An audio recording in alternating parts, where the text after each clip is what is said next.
It's my pleasure to introduce our chairperson for our symposium today. His name is Jamie Mirasotis.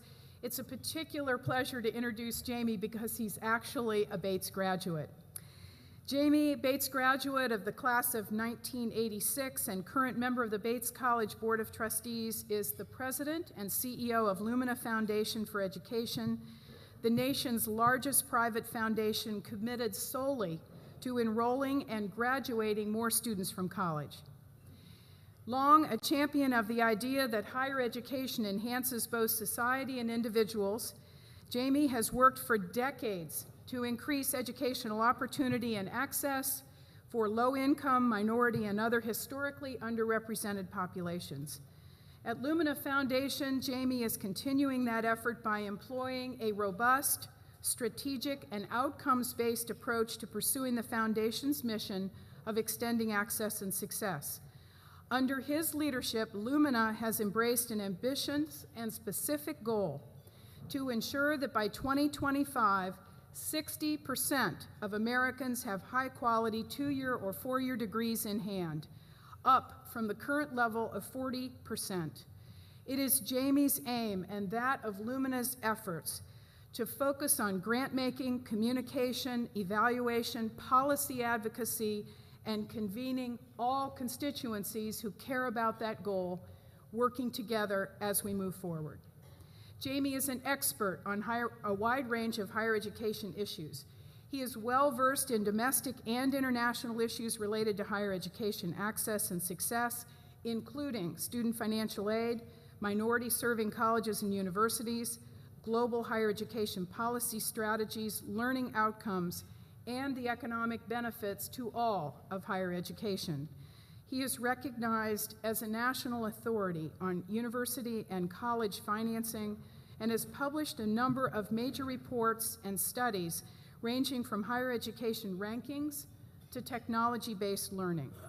Before joining Lumina Foundation in January of 2008, Jamie was the founding president of the Institute for Higher Education Policy.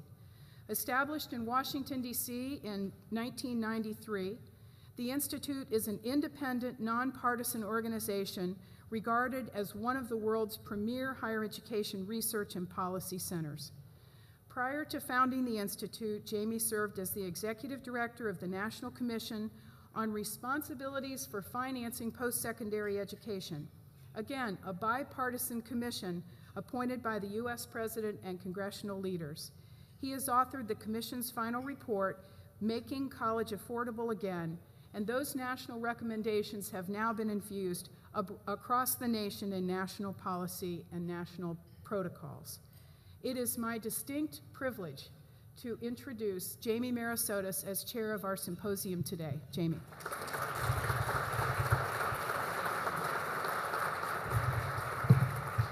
Thank you very much, President Cable. Good afternoon, everyone. I'm delighted to be here, very happy to be joining all of you. It's an honor and a privilege to be a part of this important symposium. I want to welcome all of you to this event. I also want to let you know that this event is being a live webcast and will also be available on the internet following the conclusion. So straighten your tie, make sure that you don't eat in front of the camera because it will be saved for perpetuity. I want to say a special thank you to President Cable and her entire team for organizing this symposium and really having the vision to organize this conversation. I think it's an extraordinary chance and opportunity for us to reflect on the important issues of cost and price and financial aid in this country. And I also want to offer a special word of thanks to our partners from Brown University and Northeastern University who are co-hosting this event with us. So thank you very much for that. Well, 30 years ago, when I arrived at Bates College, the buzz on campus was something that was unprecedented in the history of Bates College. And that was that the comprehensive fee, the tuition fees, room, board, books, and supplies for Bates College had exceeded an unimaginable threshold of $10,000 per year. As a student who came from a family of limited means, a Pell Grant recipient, someone who got student loans, who participated in work study, who had a part-time job, who got private scholarships, and who, of course, got a very generous grant from Bates College. I was wondering whether or not the opportunities to be successful were going to be apparent to me. Would those grants, that work study, that support, be generous enough to allow me to be successful and to get to that glorious day, that graduation day 4 years later? Well, of course I did, and most importantly of all, thousands of people like me since then have had the opportunity to walk across that stage at Bates College, and millions of students have had that same opportunity across America in getting a college degree. I am truly fortunate, as are many of us in this room, to have had that opportunity to get a college degree from an institution like Bates. But today, the stakes have never been higher for our country in delivering on the promise of an affordable, accessible higher education. Compared to 30 years ago, demand for higher education is dramatically higher.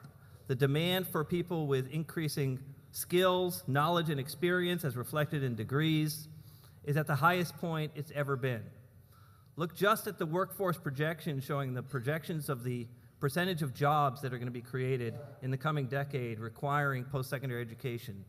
That's 2/3 of all jobs being created in the coming decade will require some type of post-secondary degree or credential, a significant increase from when I was here 30 years ago, when only about 40% of those jobs required a college degree. We know, and we'll hear from our experts shortly, that there are many other economic benefits that come from higher education. The wage premium, for example, the difference in lifetime earnings that you get from a college degree is actually increasing. And let me repeat that. It is actually increasing in these times of economic crisis. So today, 84% premium from getting a college degree can be realized by having a college degree compared to having a high school credential. That was only 75% a decade ago. So even in these challenging economic times, the premium that employers are willing to pay for people with those skills and knowledge and experience that's represented in these college degrees continues to increase. We know that unemployment rates are dramatically lower for people with college degrees and are particularly relevant for people who are recent college graduates. Despite what you may be reading in every college newspaper in the country, the reality is that the unemployment rate for individuals who are 18 to 24 years old who have a bachelor's degree is below the national unemployment rate. So that level of unemployment for that 18 to 24-year-old group with bachelor's degree is below the national average. Now, historically, people who are early in their career tend to have a higher unemployment because of the swirl in the job market and the opportunities that come up. That gap is certainly true of people with bachelor's degrees who are young, under 24, compared to the rest of the population. That spread is usually about 3 percentage points, and that's about what it is now. But if you compare people with bachelor's degrees to people who only have some college experience, where the people with bachelor's degrees have an unemployment rate below 9%, the people who have some college have an unemployment rate of about 12%. The people with a high school credential actually have an unemployment rate in excess of 20%. And the people who unfortunately have never gone to high school have unemployment rates in that age group of more than 30%. So for anyone says, is it worth it to go to college? The unequivocal answer has to be, of course it is. Of course it is, because of those economic benefits. But we know and we recognize that institutions like Bates do much more than offer economic benefits. They also offer civic and social benefits that come from being well educated and having a college degree. And the data are clear, and one of our speakers today, Sandy Baum, has done extensive research on this topic, that voting rates for people with college degrees are higher, that levels of volunteering are higher for people with college degrees, that participation in public welfare programs is dramatically lower, that an appreciation for diverse perspectives is considerably higher for people with college degrees.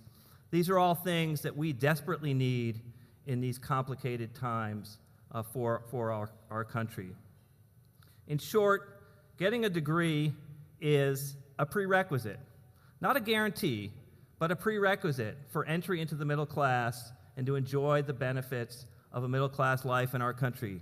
To put it more starkly, without a college degree, there's a very good chance you're going to be poor. So the consequences couldn't be higher for our country in terms of getting a college education. The question is, how will we afford these enormous benefits? Is college affordable? Who should pay for college? And how do we ensure that our future workforce and citizens, our fastest growing populations, can get a high-quality college education that leads to these enormous benefits for them as individuals and for us collectively as a society?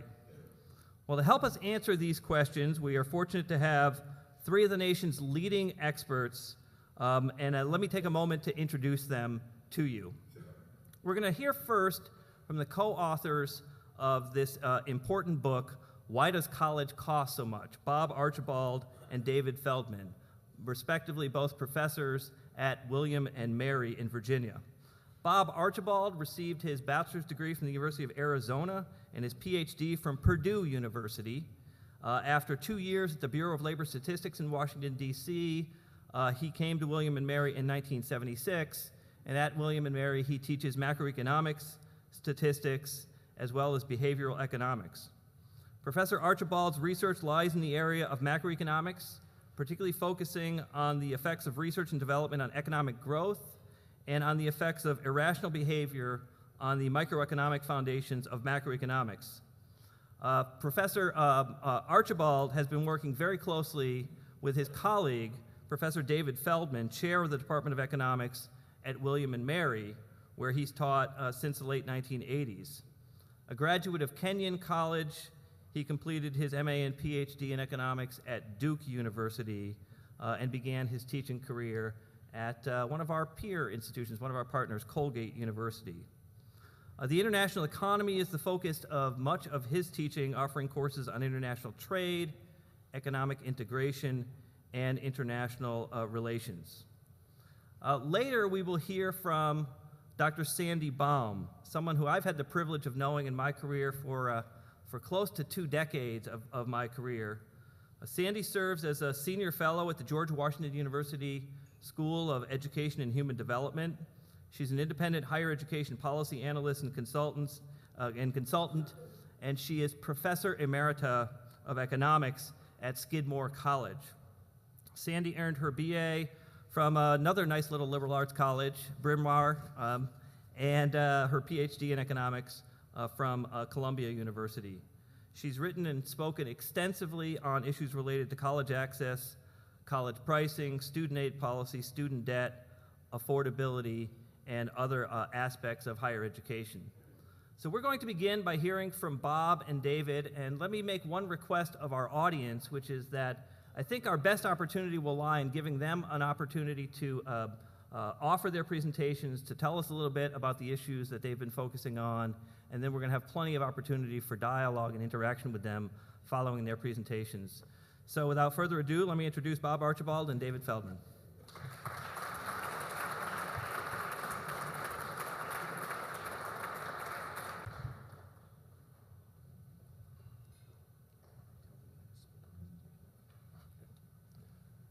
So there's a copy of the book.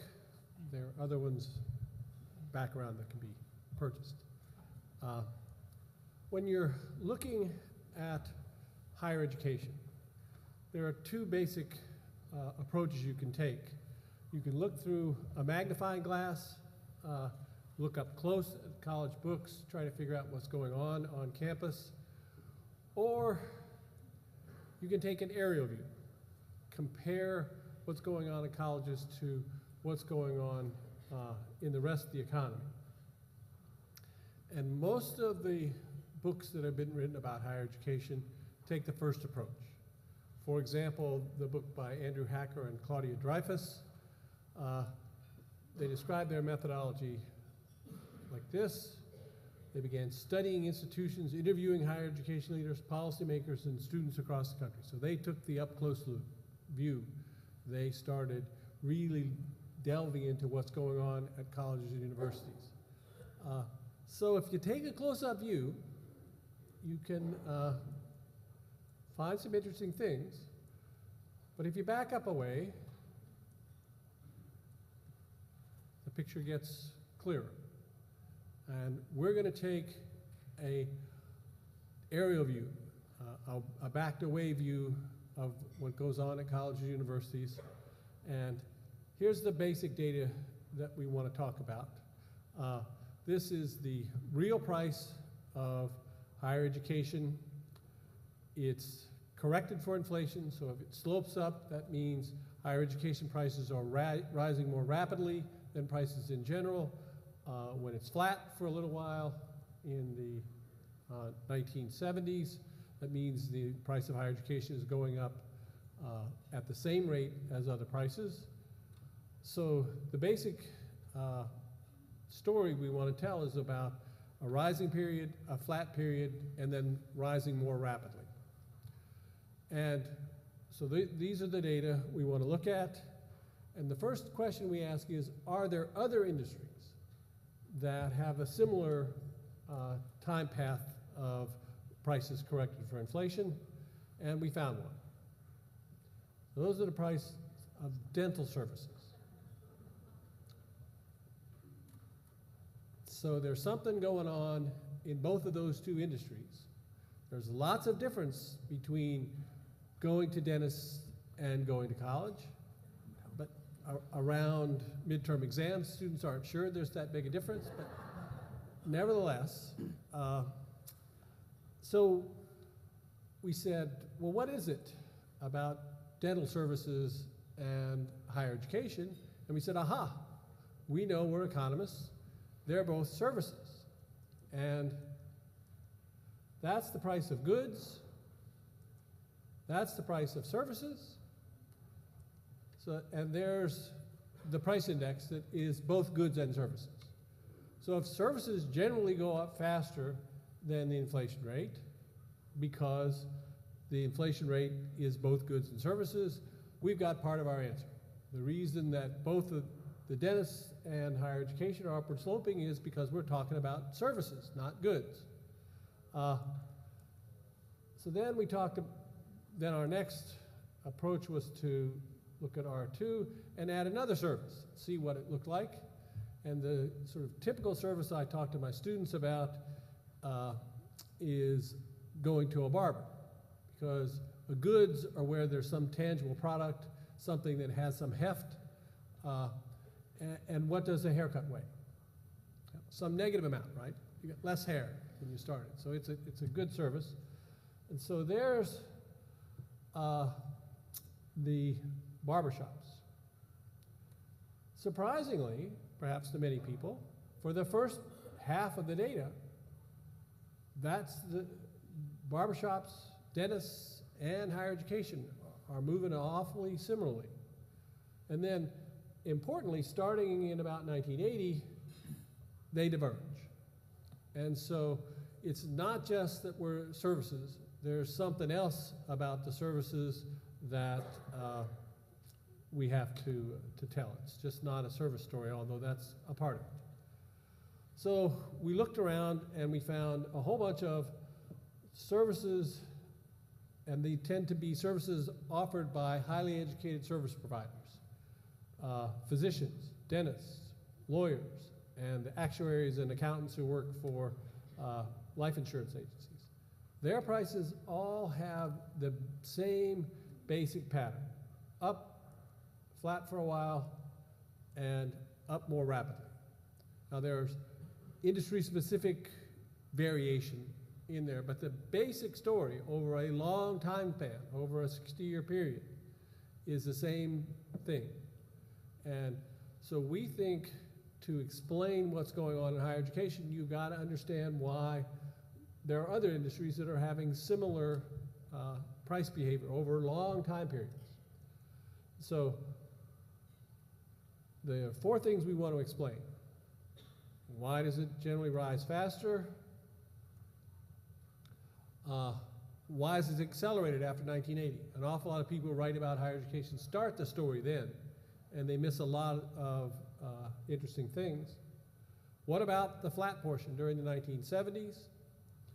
And very important for our approach is you've got to come up with an explanation for higher education that fits the other industries that have very similar behavior. So we have a three-part explanation, a technological tripod, about the way economic growth affects college costs. Number one, start the video. Okay. Does everyone recognize that what's going on in that picture, in the video we have going? What are we making? Okay. Yeah, we're making Model Ts. And then can you start the other video? Okay. We are also making cars in the other video. So what's the difference? Yeah, okay. Somebody at one presentation I made said people weren't allowed in the lower left. So there's a dramatic difference in the amount of labor involved in making cars when Henry Ford was making Model Ds and the way cars are made now. You have to recognize also that that River Rouge plant was an incredible innovation when it first, because before that, people were huddled in garages making cars. And the assembly line that Henry Ford had was a major advance. But dramatic increases in productivity in the way we make goods. And our car example is just one of many that you could talk about in manufacture of goods and in the production of agricultural products. So, unlike manufacturing goods, providing services doesn't have that kind of productivity growth that you can talk about. And here's the example of a symphony orchestra. A symphony now and one 50 years ago pretty much had the same input and pretty much had the same output. And a really good book written by William Baumol and William Bowen about the economics of performing arts focused on how that stagnant technology in the production of live performances generated a real cost problem. Another good example is the barber. The basic technology used in barbershops now is the same thing it was 50 years ago, probably the same thing it was 100 years ago. So sit backwards and apply scissors. So this process that causes service prices to go up faster than the inflation rate is called cost disease, and its motivating force is the productivity in goods manufacturing that drives down the cost. And if you don't have productivity growth in services, it has to be the case that the relative price of services is going to go up. And so this is a big part of the explanation. You should not expect the price of any service to rise as rapidly as the inflation rate. That's just not very likely to happen. So the next thing we have to talk about is, well, what about that flat portion? If cost disease is why service prices rise, then you've got the flat portion to talk about because it doesn't appear to work all the time. And that's explained by a couple of things. One of the big parts of it was that the engine for cost disease is productivity growth in manufacturing, but productivity growth in manufacturing slowed during the 1970s. So you would expect cost disease to be much less virulent during that time period. Then it picked up again, and productivity growth. So that our explanation has the flat portion is not a mystery to our explanation. Okay, the second part of the story has to answer this question. What about the barbers compared to the lawyers, the doctors, and the college professors? So first of all, you have to recognize that not all industries use labor of the same kind. And there are some industries that use lots and lots of highly educated labor, other industries that use very little highly educated labor. And the high-skilled workers in these data are defined as college educated, and education is right at the top. This is higher education and K-12 education, but you're using an awful lot of highly educated labor, and highly educated labor has become more expensive, starting right when our explanation needs it to start in the 1980s. This diagram, which shows the college to high school weekly wage premium, shows actually during the 70s, when higher education wasn't going up any faster than the inflation rate, that the actual wage premium for high school or for college graduates was declining. And that's part of the reason for that flat period. But starting in 1980, the payoff to go into college went up, and that means from the point of view of a college, the cost of hiring the people you're going to hire just went up. So the success of colleges producing graduates who can do well in the labor market is part of the reason why their costs have gone up. And the final leg of our tripod is what we call the standard of care. We've taken language from medicine, and a college could just use exactly the same technology that was used in the past. It could all be chalkboards and things like that, but that wouldn't be very sensible, because to train people to be good workers and happy citizens in an economy now means they've got to interact with a whole lot more technology than a chalkboard.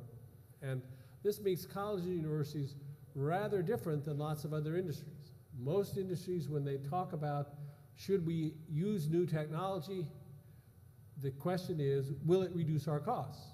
And if so, we use it. If not, we don't. But higher education can't make that kind of decision.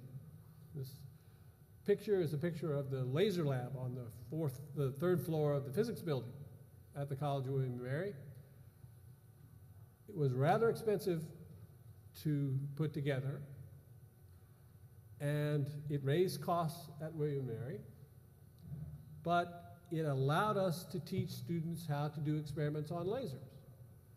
And you could draw that all on the chalkboard, but you wouldn't have the same educational experience. So we made a decision to spend more money on fancy technology, because not to do that would generate a second-rate education. And so if you want to provide the appropriate standard of care for students, you've got to spend money very often. And so we choose to use technology not because it lowers costs, and any college and university makes the same decision. You choose to use technology because it will provide the right education to your students. Okay, lots of other books have been written about colleges and universities and their costs, and they all follow some version or other of what we call the dysfunction narrative. It's all about waste at colleges and universities, useless research, administrative bloat, lazy tenured professors, and country club youth. It's sort of all these things that you can read any one of these narratives lots of different places. We chose deliberately neutral language there. Yeah, that's right. Not trying to. So, what about some of these things? Does useless research drive up college costs? Well, if it's research that is the real problem, that is going to be something happening at four-year institutions. Two-year institutions don't do research. They don't expect it of their faculty. They don't fund it. It's just not what they do. Research happens at four-year institutions. So we looked at current fund expenditures at two-year and four-year schools. There's four-year schools. It's going up. Part of the reason it might be going up is because they spend money on research. Here's two-year schools. The rest of our explanation fits two-year schools just as well as four-year schools. They're providing services. They're hiring highly educated service providers, and they have to meet a standard of care involving the technology. It works for 2-year and 4-year schools. There's some room in there for maybe research to be having a role, but not very much. It's basically the same story 2-year and 4 years, so we don't think useless research is a great part of the story. Administrative bloat. As Jamie said, I went to the University of Arizona, so anytime I can cast aspersions on Arizona State, I'm about to do it. So this is a report from the Goldwater Institution, which is at Arizona State. So the story here is that they find data that shows that the percentage of the workforce that's in administration has gone up relative to clerical workers and relative to instructional employees. But I think what they're finding in large part is something that's going on in the entire economy. If you look at the number of secretaries in higher education, it's gone down. If you look at the number of secretaries in the economy as a whole, it's gone down. If you look at the number of typists have disappeared. When I was a graduate student, there was a typing pool that typed the professor's tests and so on. Those have gone. But they've gone in the rest of the economy as well. It's a story about declining clerical as a percentage of the total. It's just a story about what's happening in the U.S. Also, groups that would be classified as administrative or support staff, sometimes they divide it that way, would be like information technology, IT people at colleges, IT people in the rest of the economy. Business and finance at colleges, business and finance in the rest of the economy. There are things about the way what we do at colleges and in the rest of the economy that are going on. They're going to make it look, you can make an administrative bloat story out of it. But I don't think you're talking about something that's just happening at colleges and universities. How about tenure? Well, there's the percentage of full-time instructional faculty with tenure. It's gone down. Less than 50% of the full-time instructional faculty are tenured faculty members now. So if tenure is the problem, it's going down as a percentage, it must be that tenure is stronger than it used to be. Does any faculty member here believe tenure is stronger than it used to be? No, if anything else, it's gone the other direction. Tenure's become less important. And the final thing that is the Country Club U part of the story, and what we did was looked at board charges deflated by the relevant price index, which would be for restaurant meals. And over a long time period, there's not much movement. There's not much going on there. It wiggles around, it ends up a little higher than it started out, but the other thing that we were unable to do was to correct the board charges for any kind of quality improvement. And I remember going to college when what you ate was what they were serving that day, and there was no choice. And if you go to any college now, there's tons of choice. So we don't think there's much, and there's a similar kind of argument can be made about room.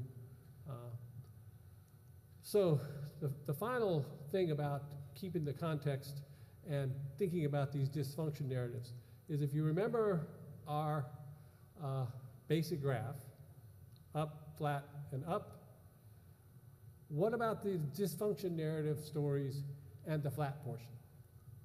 So a burst of functionality in the 70s, things worked then. We think that's a hard case to make. All these stories are about bad and getting worse.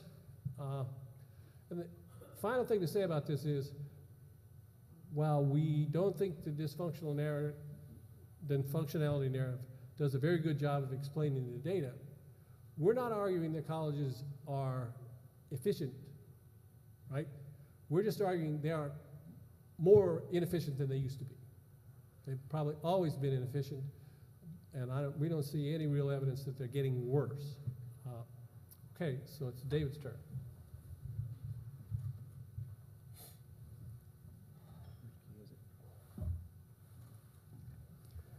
What I want to do is I want to talk about the landscape of higher education on into the future.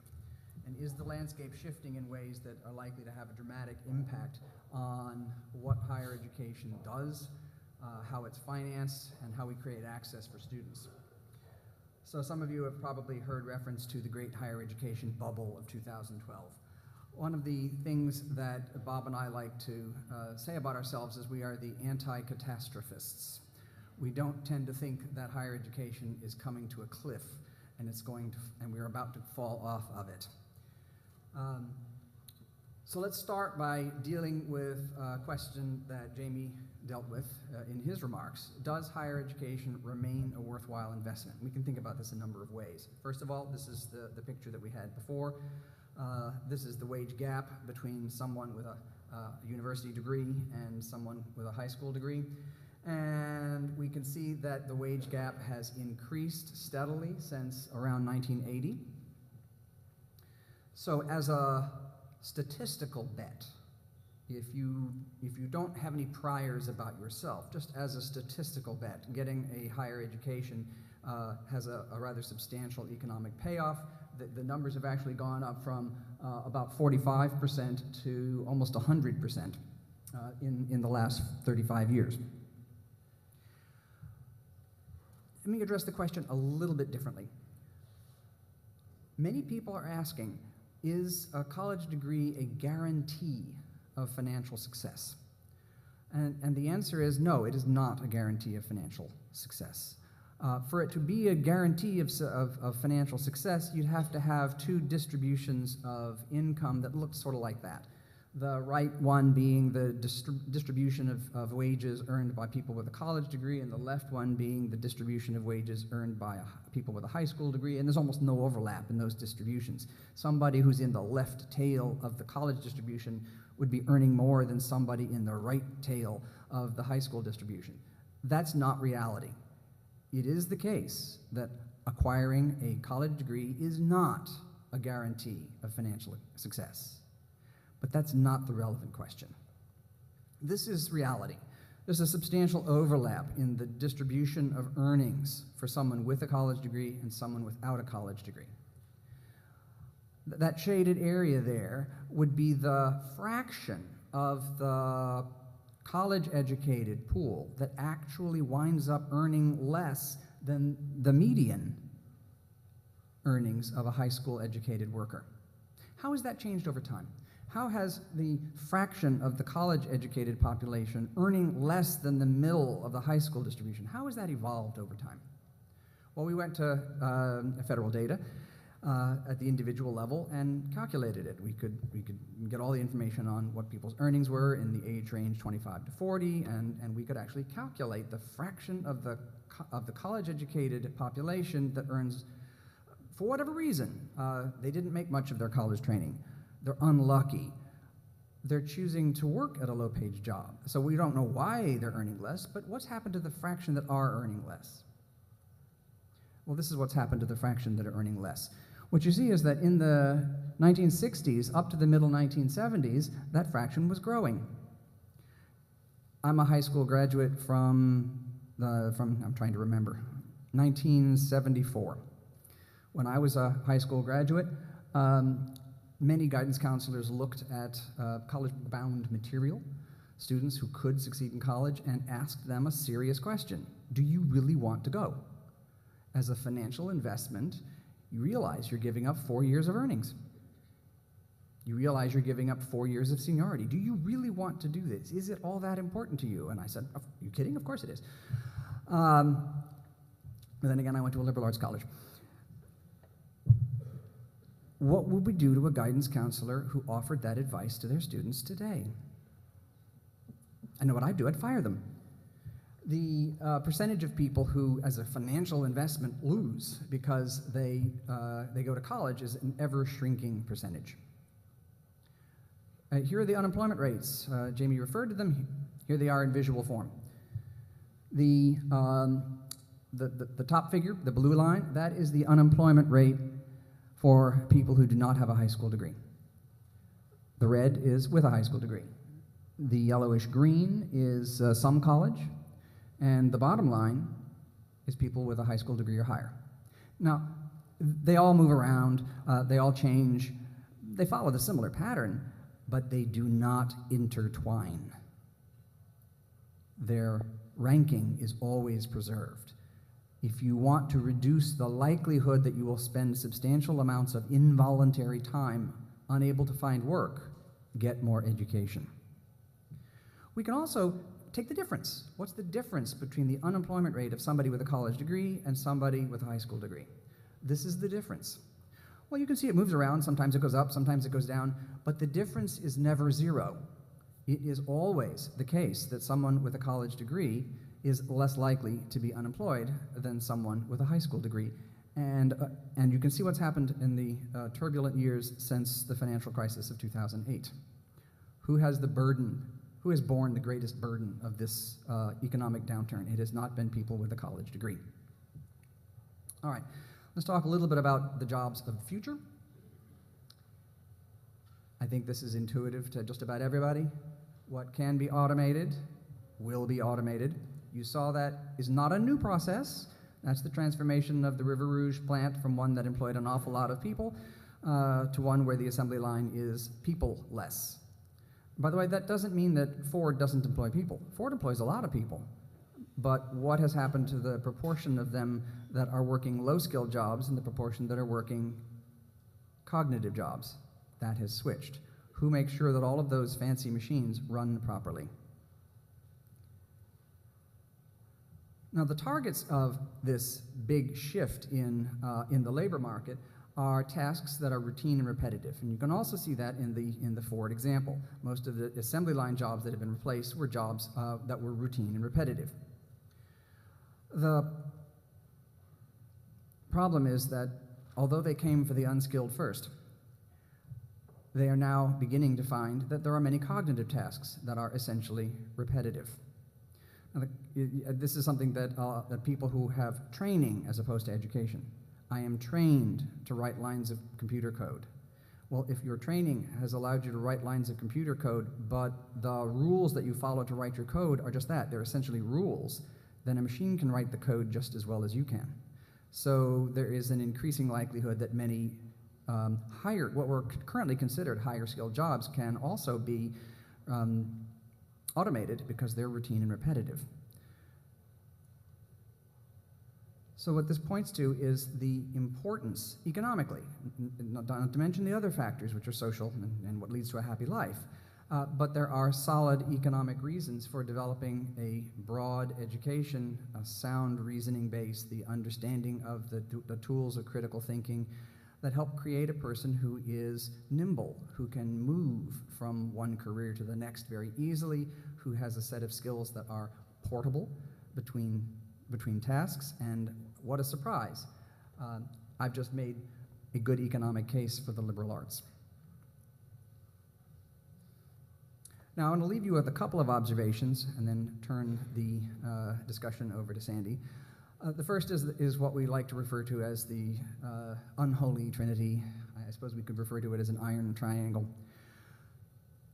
What Bob and I have argued essentially is that there are not likely to be an awful lot of $100,000 bills lying on the floor of Nancy's office, just waiting to be picked up and converted into all sorts of new and interesting ideas at Bates. There isn't a lot of fat and waste. If there isn't a lot of fat and waste, then we all face trade-offs. You can't have the magic bullet of just find the waste and get rid of it. If we are in that kind of a world, then we face fundamental trade-offs. And the fundamental trade-off is, well, first of all, higher education is heavily subsidized. This is true of public, this is true of private. Higher education is heavily subsidized. Students rarely pay the full tab for the education that they receive.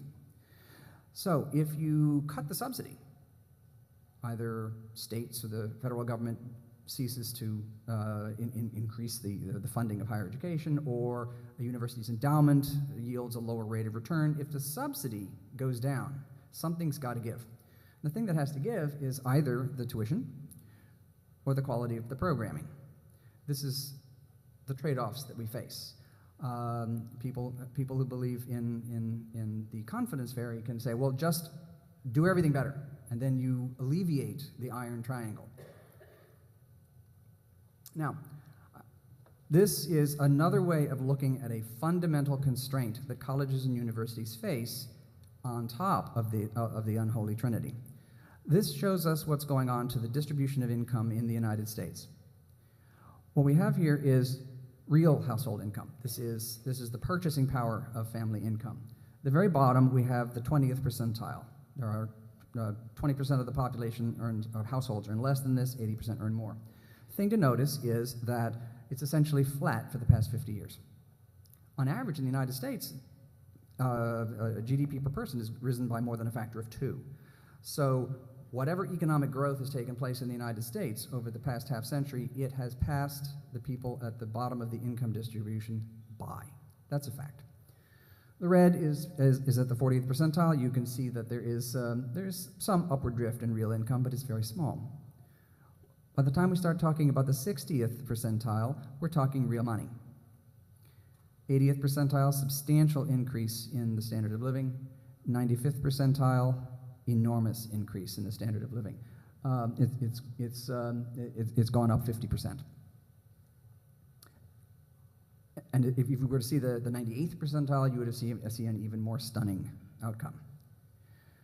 This is a constraint on colleges and universities because in order to achieve the goal of increasing the percentage of the 18 to 24-year-olds who go into and then come out of successfully at the other end, America's institutions of higher education, the place to find the people is in those bottom 2 quintiles. Families in the upper income spectrum already send their children to and through college at rates that would make the 2/3 number already exist. So in order to achieve better outcomes in higher education, we have to find ways of getting the people at the lower end of the income spectrum to think of college as something they can do and to make the decisions necessary to get into college at an early enough age so that they really do have the options to succeed in college. So, leave with 3 issues, one that will show that I did receive a liberal education. We are not Dr. Pangloss. We do not think that we live in the best possible of all possible worlds. The fact that there are not millions of dollars lying on the administration building floor is not the same thing as suggesting that we are perfect. Talk to many faculties, they'll tell you they're perfect. But we know we're not perfect. We must continually strive to find better ways of doing things. Sometimes these may be cheaper, but not always. And one of the things that clouds understandings of productivity growth in higher education is, and that raises the hackles of many faculty members, is that when the word productivity is mentioned, people think slash costs. And slashing costs is not, when that results in lower quality, is not the same thing as an increase in productivity.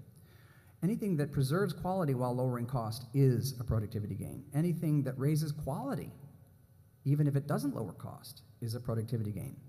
We must be about the business of finding productivity gains. Now, I put that picture up there, which some of you may recognize as the third rail. Because talking about productivity on a university campus for many presidents is like grabbing the third rail. It's a very dangerous thing to do, but we have to.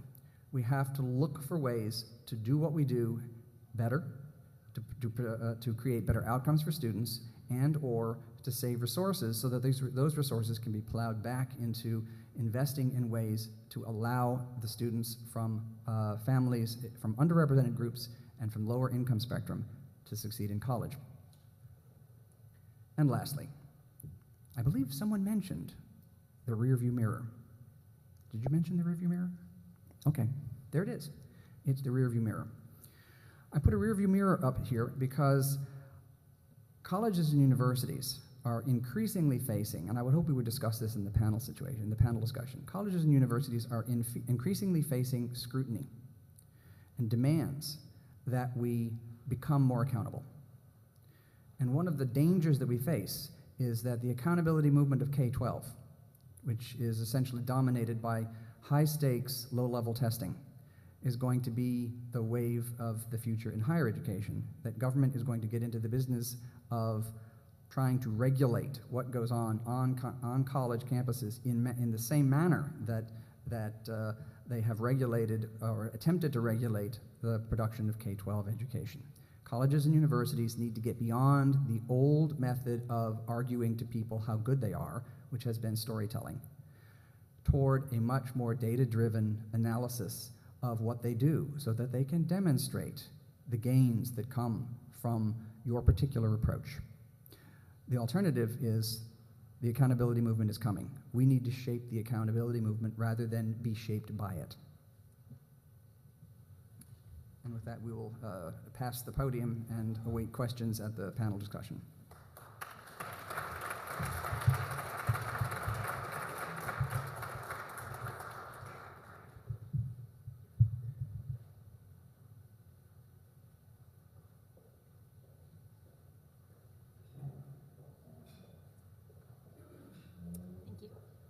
Hi, I'm happy to be here with all of you, and that's a hard act to follow, but I'm going to try. I will tell you that my mind at this moment is very full of numbers about tuition prices and financial aid. Some of you have copies, I'm sorry I didn't have enough, of the College Board's Trends in Student Aid and Trends in College Pricing reports that I just put out, not by myself, with help from some great staff last week, and I've been talking about these things and talking about these things and thinking about these things, so I hope that I don't overwhelm you with it. But what I would like to do is to try to put into context some of the information that is out there about college prices and about student aid. And there is, I mean, the thing is that what you usually see is the headlines, and the headlines are about what will sell, you know, what will capture attention, not about what's really accurate. And I think that many of these numbers are not self-explanatory, so it's really important to put them into context. The first thing is that, you know, there is a lot of panic these days about college is so expensive and students are drowning in debt, and we found an unemployed college graduate and we're going to write a newspaper article about them. So we do have to think about the economic environment and the environment in which people on college campuses are actually having to make decisions about what to do. And the most important thing, I think, I mean, and Bob and David talked about this a little bit, but we know there is persistent unemployment. I mean, the unemployment rate has been very high for several years. Some of the people who are unemployed are college graduates, although, of course, many fewer of them. But if you look at what is actually happening to incomes, it really is pretty dramatic, the difference in what has happened in recent years and what was happening earlier. Now, this starts in the 1980s, and as they said, a lot went on before 1980, and that's not on this graph. But what this graph shows you is what's happened to average family incomes across the income distribution over the 3 most recent decades. And between 1980 and 1990, the bar is on the left, so that divides the population into income quintiles, and the negative bar, that minus 2%, shows you that in the 1980s, after adjusting for inflation, the average income of people in the bottom 20% of the population declined by 2%. In contrast, in the top 20%, their incomes went up by 23% in real terms, and the top 5% went up by 36%. So what you have there is obvious increasing inequality in the distribution of income. And you had a lot of increased inequality also in the 1990s. So more and more inequality. And from the perspective of people paying college tuition, they're actually sort of a mixed blessing, because if you think about college as being so expensive that people at the bottom can't afford it anyway, then the good news was that people at the top at least not only could afford it, but felt like they could afford it. But in the most recent decade, we have a different story, and it's really the latter part of the most recent decade that explains this story, which is that everybody is worse off in real terms than they were at the beginning of the decade. And while the worst story is at the very bottom of the income distribution, the people in the top 5% have also seen their incomes fall quite dramatically. Now, a lot of that has to do with the fact that much of their incomes come from savings, and the value of their savings has depleted. Now, that's not to say that you should worry about how those people are actually going to pay for college, because those people have pretty high incomes, and in fact, over this 30-year period, their average income went up by like $137,000, compared to, say, in the middle income quintile, average incomes range from sort of, the income range for that quintile is $50,000 to $75,000. So it's not that these people at the top can no longer pay even for, say, a Bates College education. It's that they feel frustrated and that they're, one, looking for things to complain about, and two, they can't do everything they want to. David Leonhardt, actually, I don't know if anybody saw this, wrote a great New York Times piece the other day, I think it was maybe just online, about the distribution of income in the top 1%. And how is it that people who make millions of dollars a year feel poor? Well, because they know the few people who make, hundreds of millions of dollars a year, and the range is so huge. And while that's not important for technically can they afford to pay for college, it is important that they are looking at the big ticket items in their budgets and they're thinking about it. And it is now very acceptable to be pretty angry about colleges ripping you off. And so they are angry that colleges are ripping them off. So I think we do need to think about that. Now, interestingly, despite all of this conversation about how unaffordable college is, college enrollment continues to rise. And on the one hand, we know that when the economy is weak, college enrollments tend to rise because people look around and they see that the opportunities in the labor market are not so great. And so they figure now's a good time, rather than being unemployed or being in a dead-end job or whatever, that maybe going to college is a good idea. Between the fall of 2007 and the fall of 2010, there are 2.8 million new undergraduate students. They're different people, but additional undergraduate students. 2/3 of the growth is in full-time enrollment. So lots of people actually going to school full-time, despite the fact that we know a lot of people do go part-time. The public two-year college sector has over 1/3 of the growth in enrollments. And a lot of the growth also is coming in the for-profit sector. That's a small sector in absolute size, but growing tremendously. Now, part of this is additional students are people who weren't going to go to college before. There aren't a lot of students on elite private college campuses who were thinking, should I go to Bates College or should I not go to college? So we got to talk about who's going to college who wouldn't have before. But in fact, all sectors have grown. There are more students in all sectors of higher education. People are paying for it. And of course, one reason that people are paying for it is some of the numbers that we've just seen. The return to college education is high, it's growing. People know that. Much as they complain, they know that it's worth it. Just as a description of where is it that people are in college, mostly people do go to public institutions. The precise percentage depends on whether you're looking at all undergraduate students or at full-time undergraduate students. So about 70% of full-time students and about 3/4 of all undergraduate students are enrolled in public colleges. And of course, we know that the prices that really make headlines, like college costs $50,000, these are private colleges. These students are not remotely going to those colleges. But what is happening to that large number of students who are going to public colleges is that they are seeing the published sticker prices of tuition and fees at their institutions rising pretty rapidly. Now, is this because these institutions are dysfunctional, or what's the story here? Obviously, state appropriations have a lot to do with this. It's not just families whose budgets are in trouble, it is also states whose budgets are in trouble. And so if you look at how states fund public higher education, you see some pretty discouraging findings in recent years. This graph shows you, and all these graphs, not all of them, but most of them do come from these publications that you have. The bottom dark blue line is total appropriations in billions of dollars for higher education from states. And the waviness of the line indicates that it's cyclical. It's always cyclical what happens to funding. But, and states feel like they're spending more and more, and over time, pretty much they have been spending more and more, although you can see in the last couple of years that's not true. And one thing that you can see at the right-hand end of that line is there's a little dotted line, and that is that actually as part of the stimulus funds passed by the federal government, they gave money to states to distribute, and higher education institutions got some federal money to supplement their state appropriations. And that dotted line shows you what would have happened without those federal funds. But the real issue is that, as I said, enrollment has really gone up. So the light blue line shows you appropriations per full-time equivalent student.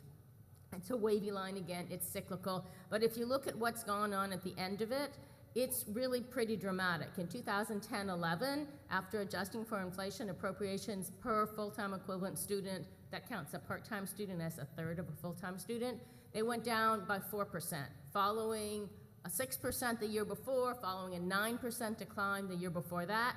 Actually, in 2010-11, appropriations per full-time equivalent student were 23% lower in inflation-adjusted dollars than a decade earlier. So ask why are public colleges and universities having to find another source for revenues, and there's a pretty good explanation.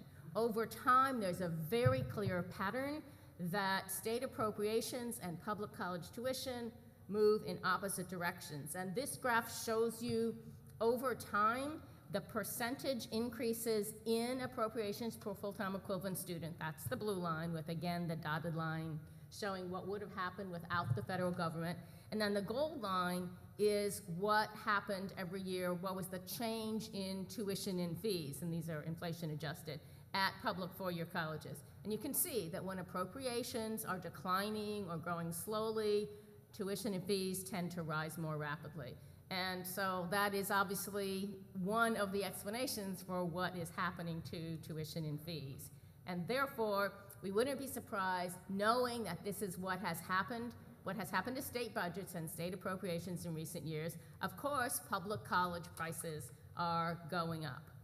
And so it's important here to separate between public and private because the forces are different, and in fact, what's happened in recent years has been pretty different. The price tag on a public college education is, of course, lower than on a private college education, but it has been rising more rapidly. And this year, for the 2011-12 academic year, on average, published tuition and fees at public four-year colleges are $8,244. That's $631, or 8.3% higher than a year earlier. Now, this number is across the country. It's a national average. In California, public four-year college prices went up by 21% this year. They actually started out being below average and are now above average. If we took California out of this calculation, instead of 8.3%, we'd have 7.0%. So that's just an important thing. We have these conversations about what's happening nationally to college prices, and there is not one answer to what is happening nationally. It's really different across the country. In public two-year colleges, the average tuition and fees are $3,000. So, if you think about it, what you can get a full year of education for a full-time student for $3,000, even if you had to pay that price with no financial aid, it's a pretty good deal.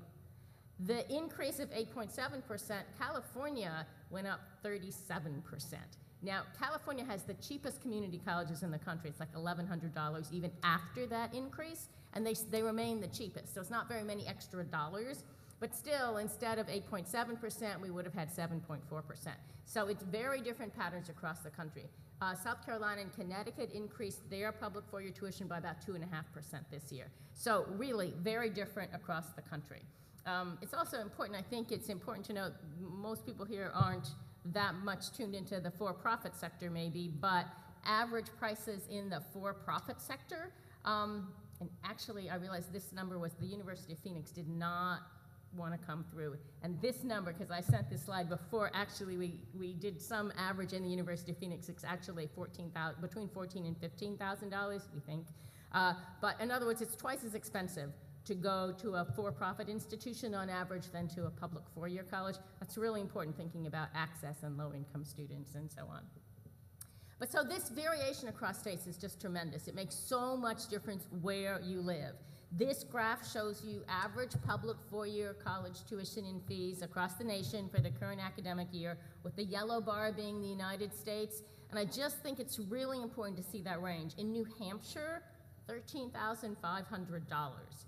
And in contrast, in Wyoming, $4,100. So obviously, states have different policies, different decisions about how to finance. And one of the things that's important to remember here is that it's not like deciding, which private college in the country should I go to. If you live in New Hampshire, that's where you're an in-state student. So the opportunities facing students are very different depending on where they live. And the range is just huge. It's huge, as you just saw, in public colleges, but it's even bigger in dollar terms in private colleges. So what this graph does is it takes all the full-time undergraduate students who are enrolled in four-year either private, nonprofit, or public institutions, and it just ranks them by the published price, the sticker tuition and fees at the college where they're enrolled. And the blue bars are public institutions, and the orange bars are private. And so you can see that, you know, most people who go to private colleges don't go to private colleges that have tuition and fees up there in the $39,000 and above category. About almost 20% of students in private colleges do, but the other 80% go to much lower priced institutions. So there are lots of choices available to students, and one of the issues that this points out is how hard it must be for students to figure this all out. Because it's a lot easier to say, well, there are lots of low-priced colleges out there than it is to figure out which colleges are which ones are worth it, how do I make this decision? Very complicated. And on the public side of the ledger, of course, some students go to public institutions, but they're out of state.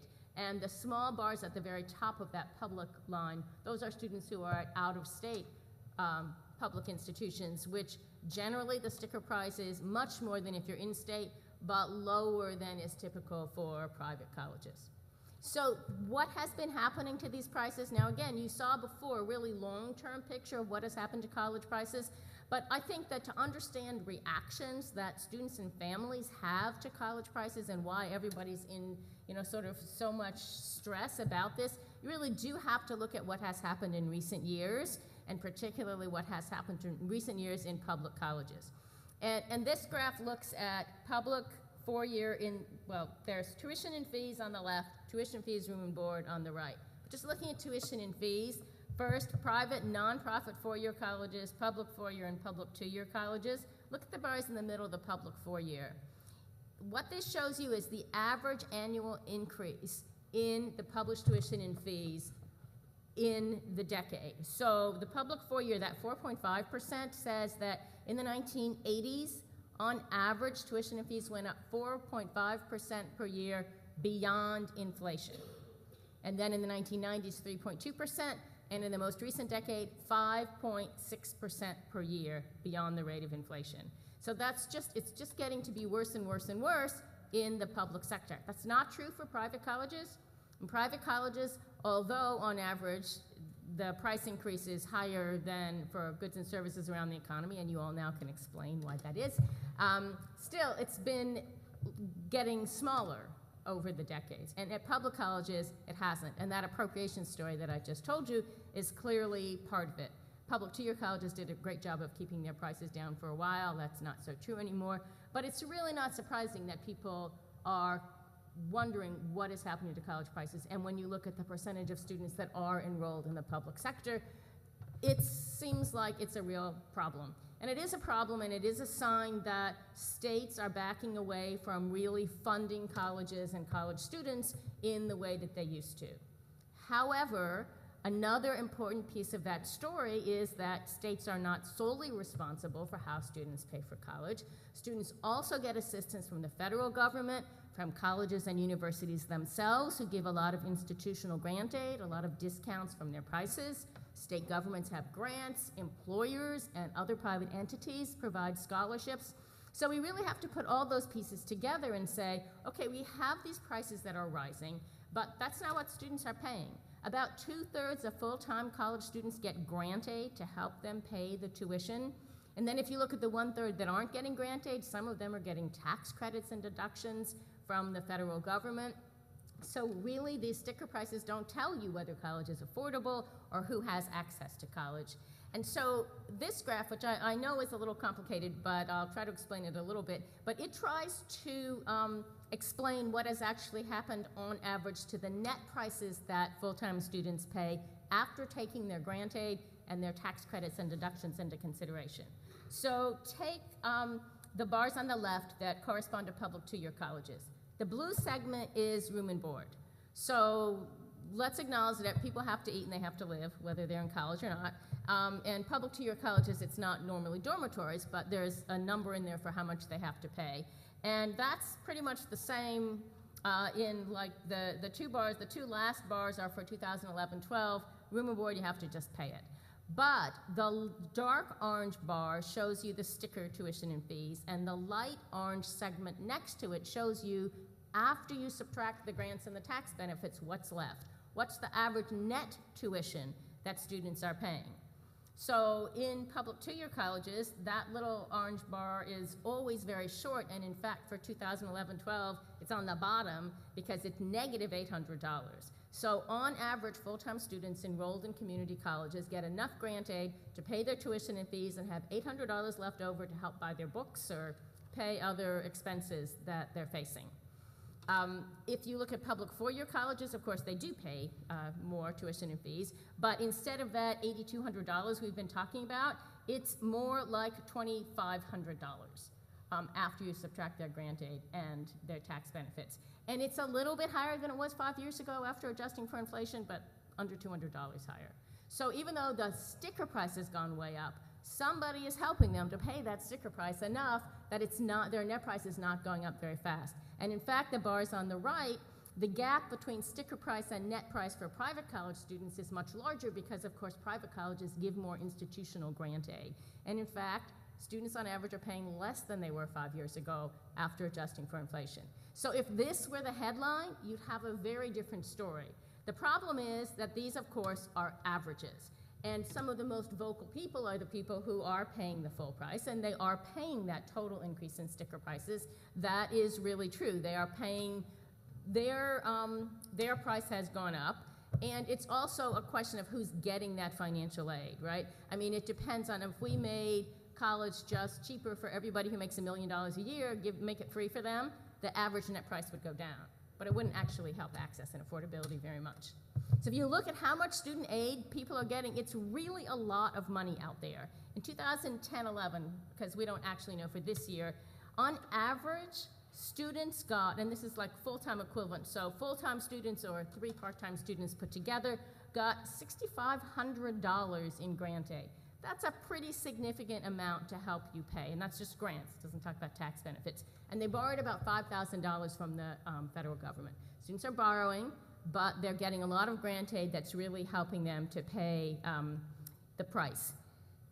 The federal government has played a big role in increasing the subsidies that students are getting directly to help them replace what the states have been falling behind on in terms of appropriations. And the place that you've heard the most about this is in the Pell Grant program, which there's been a lot of talk about how we're spending a lot more money, twice as much money as we did 2 years ago on Pell Grants for low-income students, and the deficit reduction people are really looking at, could we cut money out of those Pell Grants? You know, we can't afford to spend that much money. Pell Grants have gone up, and individual students are getting more Pell Grant aid than they used to. The maximum Pell Grant you can get if you have no money of your own, really no resources, you can get $5,550 from the federal government to help pay your tuition. And that has gone up by hundreds of dollars in the past couple of years. But of course, it has gone up, having not gone up very much for a very long period of time. And on average, students who get Pell Grants get about $3,800 from those Pell Grants. Just a decade ago, 20% of the 19 million undergraduates got a Pell Grant. Now, 10 years later, 35% of the 26 million undergraduates get a Pell Grant. So we're now giving Pell Grants to 1/3 of the college students. And we need to think about that. I mean, that is an issue. But many of the students, about 60% of these students are independent students. They're older, their parents aren't in the picture. Among those whose parents are in the picture, over half of them come from families making less than $30,000 a year, and very, very few of them come from families making more than $50,000 a year. None of them could pay for college if we didn't help them. So more people are going to college, more people are needy. We are spending more money on this program. I don't know what's going to happen in Congress to the discussions about Pell Grants, but what I do know is that that discussion doesn't include the money that the government is spending through the tax code. So we don't just hand money to students, we also give tax credits and deductions for tuition payments. And this is money that, if the government, it's a spending by the government that affects the deficit, but it doesn't count, right, as an expenditure. And there was a big change in the tax credits in 2009 with the introduction of the American Opportunity Tax Credit, which increased the amount of a credit that you can get. It also helped some people at the bottom of the income scale because it used to be that the credit was totally non-refundable. So if you didn't have a tax liability, you couldn't benefit from it. And now it is partially refundable. So if you're low income and don't owe taxes, you can get a benefit. But they also raised the maximum income at which you can claim that credit to $180,000 for joint filers. All those changes together mean that between 2008 and 2009, the amount that the federal government spent on tax credits and deductions for tuition increased from $6.6 billion to $14.7 billion, more than doubled in 1 year. So, and we don't really hear very much about this, right? That's not part of the conversation in the same way that the Pell Grants that go to low-income students are. Whether this is a good idea to help people this far up the income scale or not, it's a different idea than just helping low-income students. And I think that we really have to have that conversation. We need to talk not just about the level of financial aid, but about who's getting the financial aid. That's true at the public level. It's also certainly true on college campuses. It's not just what percentage of your students are getting financial aid from the institution, it's who are those students. And are they students who would not be able to pay without it, or are they students who just seem really attractive and we're really happy that they are enrolled on our campus instead of another one? So just to highlight what's happened at the federal level, where the federal government really has stepped in and picked up some of the slack left by state governments and has reduced the net price that college students are paying, but in very different ways. This is the distribution of Pell Grants, and I already described this to you. It's mostly at the bottom of the income distribution, but this is the distribution of tax credit and tax deduction benefits. So the bottom bar is what percentage of the savings went to people with different levels of income in 2008, and the top bar is the same thing for 2009. So because the credits are now refundable, whereas tax filers with AGI less than $25,000 got only 5% of the benefit before, they're now getting 17% of the benefit. Now, I don't have any way of knowing who those low-income tax filers are and how many of them are really poor and how many of them actually just have low adjusted gross incomes for other reasons. But at the other end of the distribution, 18% of the benefit of the tax credits and deductions in 2008 went to tax filers with incomes over $100,000. 2009, 26%. Huge increase in a subsidy to a group of people that we haven't talked about, whether we should subsidize them or not. So I think that in the political conversation, we really do want to pay attention to what's happening. But it's also true that we want to pay attention to what's happening to the grant aid that, actually I think I will go, I'm sorry, I'm just skipping some of these slides, but I think we want to pay attention to who's getting the grant aid at colleges and universities. And this slide is for public colleges. And I know there are some people from public colleges here, many of you from private colleges, but we think about institutional grant aid as a private college issue, but in fact, a lot of public colleges, particularly four-year colleges, are giving institutional grant aid, giving discounts to students. And they're not giving it only to students who can't afford to pay, and I think that's a really important public policy issue. This takes public four-year colleges and divides them into how selective they are. So on the left, you see institutions that accept less than 40% of their applicants. It's a small percentage of the students in public four-year colleges go to institutions that are that selective. On the right, another small percentage go to public four-year institutions that accept almost everybody. And in the middle are most of the institutions. In blue are the grants that they're giving to students that help to meet their need. People who have documented financial need and couldn't afford to pay without these grants. The orange at the top, that's money that goes to students either who have no financial need or who already have grant aid to meet that need. So this is public four-year institutions. And you can see that in just over half to 60% of the dollars are going to help meet need. And so here we are in a situation where we've raised tuition tremendously.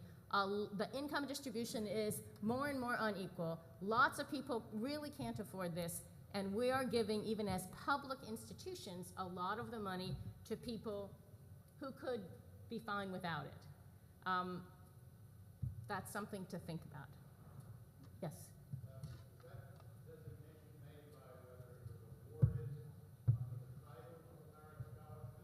No. Right. That's a very important question. The question was, is that how the money was awarded? Did we give it to you for being meritorious, or did we give it, or is it just who you are? No. The way that these numbers are, and again, it's only as good as the reporting of the data, but the question is, how much of it went to meet need? We don't care if it's a presidential scholar. If it went to a low-income student, it's meeting need. Now, not every institution can answer this exactly because they might not know. Like athletic awards are not in here because the fact is, people don't even ask athletes to apply for financial aid because they, so we don't know that this is precisely true, but we do know, so I don't know whether it's really 55% or 65%, but I do know that there were a lot of dollars in there that are going to those students. Yeah, okay. Okay. One of the things that is really, really important about what happens to this financial aid is that students are borrowing a lot of money. So I just want to comment on student debt. And that, because you've seen a lot of headlines about student debt lately, right? So student debt is an issue for many students, but it's like the unemployment rate. There are some students who borrow too much money and have trouble paying it back. But for most students, actually the average debt, this shows you that the average debt for bachelor's degree recipients from private colleges is now about $28,000 for those who borrow. Many of them don't borrow, and if you divide it among all college graduates, including those who didn't borrow, it's under $20,000, and this is for private colleges. So on average, it's fine. The problem is that there are more and more students who are borrowing excessively, and we do have to worry about those students. And I think that from an individual college perspective, the question is what's happening to your students, and how are you allocating your financial aid, and what's the impact on the student debt levels? Do you find that low-income students are having to borrow a lot of money because they're not getting the grant aid that they need? And so I think it's a very important question, but I think it's also something that we all have to be out front on about, yes, students are borrowing money. Yes, it's fine that they're borrowing money. Yes, we are providing them with great life opportunities over the long term, and they will be able to repay those loans, and we will protect those students who have trouble repaying those loans. But so it's a question that we need to say it's a problem, we acknowledge it, but it's one where we have a great responsibility to really inform people about why it's okay, and that, like the unemployment rate, it's an exception that people have all those problems. So putting that all together, basically, college prices are going up, yes, but students are being helped tremendously, and we have to ask who we're helping, how we're helping them, and how we can make sure that most people are able to go to college and pay for it in a reasonable way and not be among those people who are whining about what happened to them as a result of going to college. Thank you.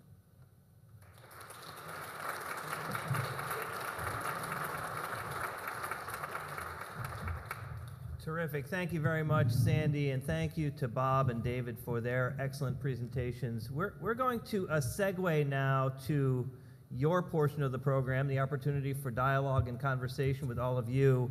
And let me invite up now two of our partners who will also be joining in this conversation. The first is Jane Brown, Bates College class of 1969, and Vice President for Enrollment Management at Northeastern University. And next to Jane is Jim Miller, the Dean of Admissions at Brown University. And we have here really a distinguished set of people who can offer a lot of ideas, reaction, counsel to the kinds of questions you might have. We are going to have Bates College staff roaming the crowd with microphones, and our only request is that you wait for the microphone before you ask your question so that everyone has a chance to hear that question, and also so that our webcast audience dialing in from around the globe can actually have a chance to hear what your questions are. So who wants to start? There's always somebody that wants to jump up first. So who's that person going to be? Yeah, wait for the microphone. Thank you.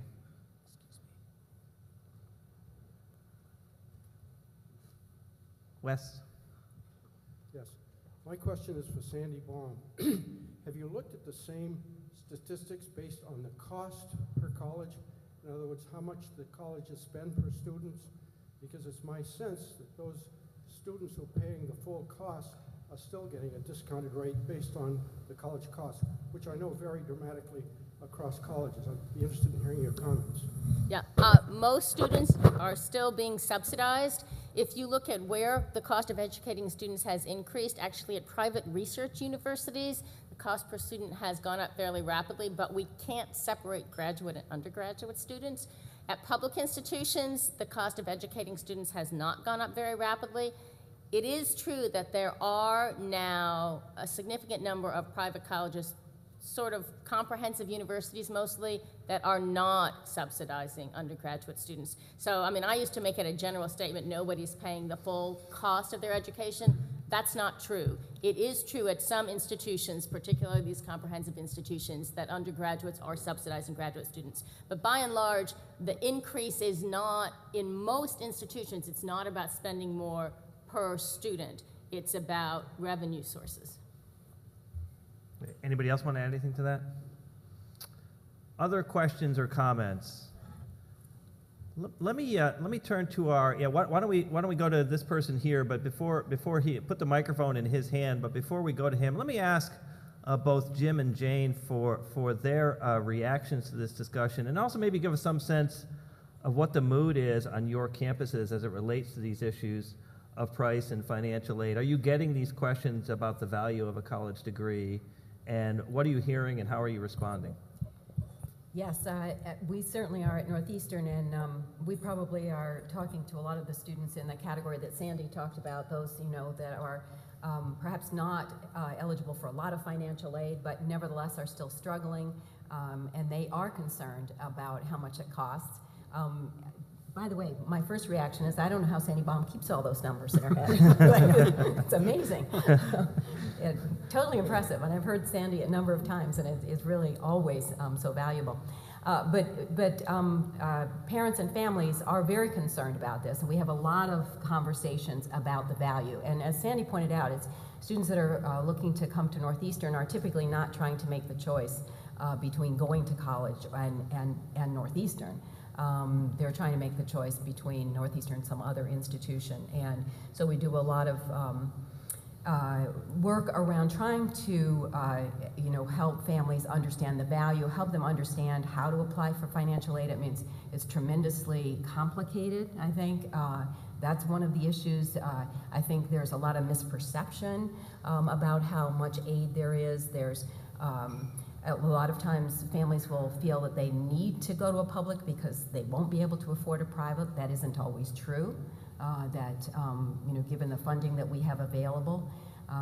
So I think that there is a lot of concern. We have concern on campus. Just recently, some of our students have joined the kind of national movement around the concern about what's going to happen to them when they graduate. We have, because of our kind of learning model, I think it's easier we have an integrated academic and experiential learning model, and it's easier for students and families to see how that connects to their career. But they are concerned overall, and I think it's because all of us who have kids who have gone to college or are about to go to college know someone, it's the anecdote, know someone whose kids have come home and are now living with them and can't find a job. Jim? Yeah, we are seeing similar, more families concerned with outcomes than at any point in my career. And it's fascinating because we are now, several years ago, we got in what I call the alms race, the group of schools that we compete with. And it was sort of the war between the haves and the have-lots. And we're a have, we're not a have-lot, but everybody ended up eliminating loans and increasing scholarships. So students now going to Brown who make less than $100,000 borrow nothing. So I went to Brown a million years ago, and they are graduating with significantly lower debt than I did. And yet there's still enormous concern about outcome, about what is the outcome of this 4-year commitment. And the value proposition of a liberal arts education is harder and harder in some ways to convey to families and to parents. And it's an interesting development, particularly in light of the fact that it's so much, in many ways, cheaper to go to college than it ever has been. I will say that one of the things that vexes parents, particularly, and that has to do with their commitment, what they have to pay for college, net the financial aid, is that many families used to use home equity. And home equity was a way to pay for college, and they were able to they felt good about doing that because they had solid retirements. So they were willing to go into debt because their retirement was solid, or they were looking at an intergenerational transfer of wealth from a grandparent who owned real estate or stocks. Well, all that's gone. That intergenerational transfer of wealth is gone, the home equity is gone, the retirement is shaky. So the confidence level of parents, even if they have the capacity, the confidence level has really dropped dramatically in terms of their willingness. Even the ability is compromised, certainly, but the willingness is significantly more compromised, I think, to buy a college education at this point. Great, thank you very much. Yes, sir. Hi, Sandy. This is on question on your last slide. So there was a distribution of debt that you showed. Is there a sense about the shape of that distribution, and to what extent it might be dominated by really big outliers at large debt levels? And also, is there data on how those debt levels are distributed among future student incomes, and how they're, say, high student income correlated with high student debt or not? And is there any insight to begin? So the first thing is that slide was actually over time. I'm sorry, I went over it too quickly. So that slide was not what you're asking about. It was not a distribution of debt across people of any sort. But there are, and elsewhere I have made slides that show the distribution of debt, like how much debt do people have, how many people have no debt, how many people have a little bit of debt. And the answer to that is that it depends on, of course, if you're talking what kind of school people went to. It doesn't depend so much on their family incomes. Students at for-profit institutions, this has gotten a lot of attention, all borrow, and they borrow a lot. And like 2/3 of people who get a bachelor's degree, which is not very many people, from a for-profit institution have more than $28,000 in debt. But much smaller percentages from other schools. If you took the for-profit students out, the national numbers would look not so dramatic.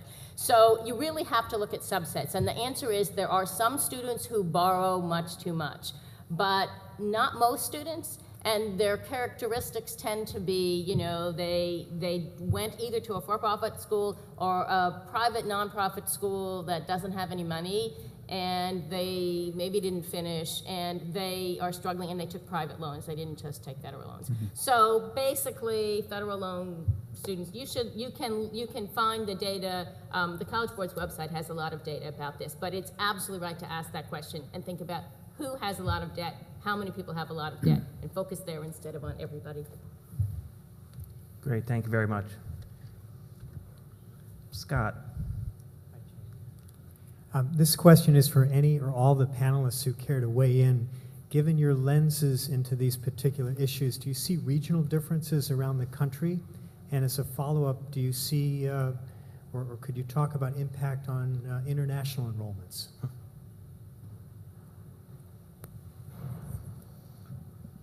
Well, if you had the time to stare at Sandy's slide that had the public college tuition across the country, and I've stared at that slide for a while, and not as a slide, but in the book, there's huge regional differences. All the low enrollment or low tuitions at public institutions are west of the Mississippi. And south. What? And deep south. And deep south, that's Yeah. right, yeah. And the Northeast is huge. Yeah. Comparative tuitions for public institutions. So there are major regional differences. And it's also the case, I think, that the prevalence of private colleges is the same pattern. has the same pattern, or a very similar pattern. So, what's going on in one region of the country is very different than what's going on in other regions of the country, at least in the absolute amounts. Maybe the changes may be very similar across regions, but the absolute amounts are very different. I guess the follow-up question to that would be maybe for Jane and Jim. Do these regional differences play out in terms of your work? In other words, do you see the effects of this in terms of your work? Because it seems to me that all the population growth is south and west. The eastern part of the United States, particularly the Northeast, is where we're seeing the most limited population growth. Is this having an impact on recruitment strategies, retention strategies, and the like? Certainly on recruitment strategies. I think those of us in New England have fished in the New England Middle Atlantic states for 200 plus years. And Jamie's right, the population shift is really profound, south and west. It's quite extraordinary. And I think I have this right, virtually almost every new high school student in the country in the next 10 years is Latino or Latina.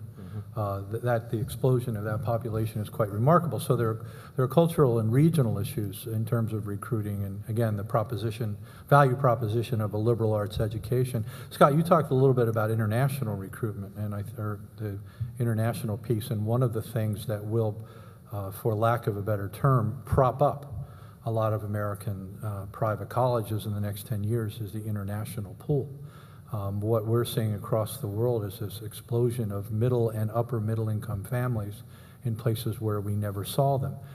10 years ago, if we had a student from China, they needed $45,000 or $50,000 worth of scholarship, every penny.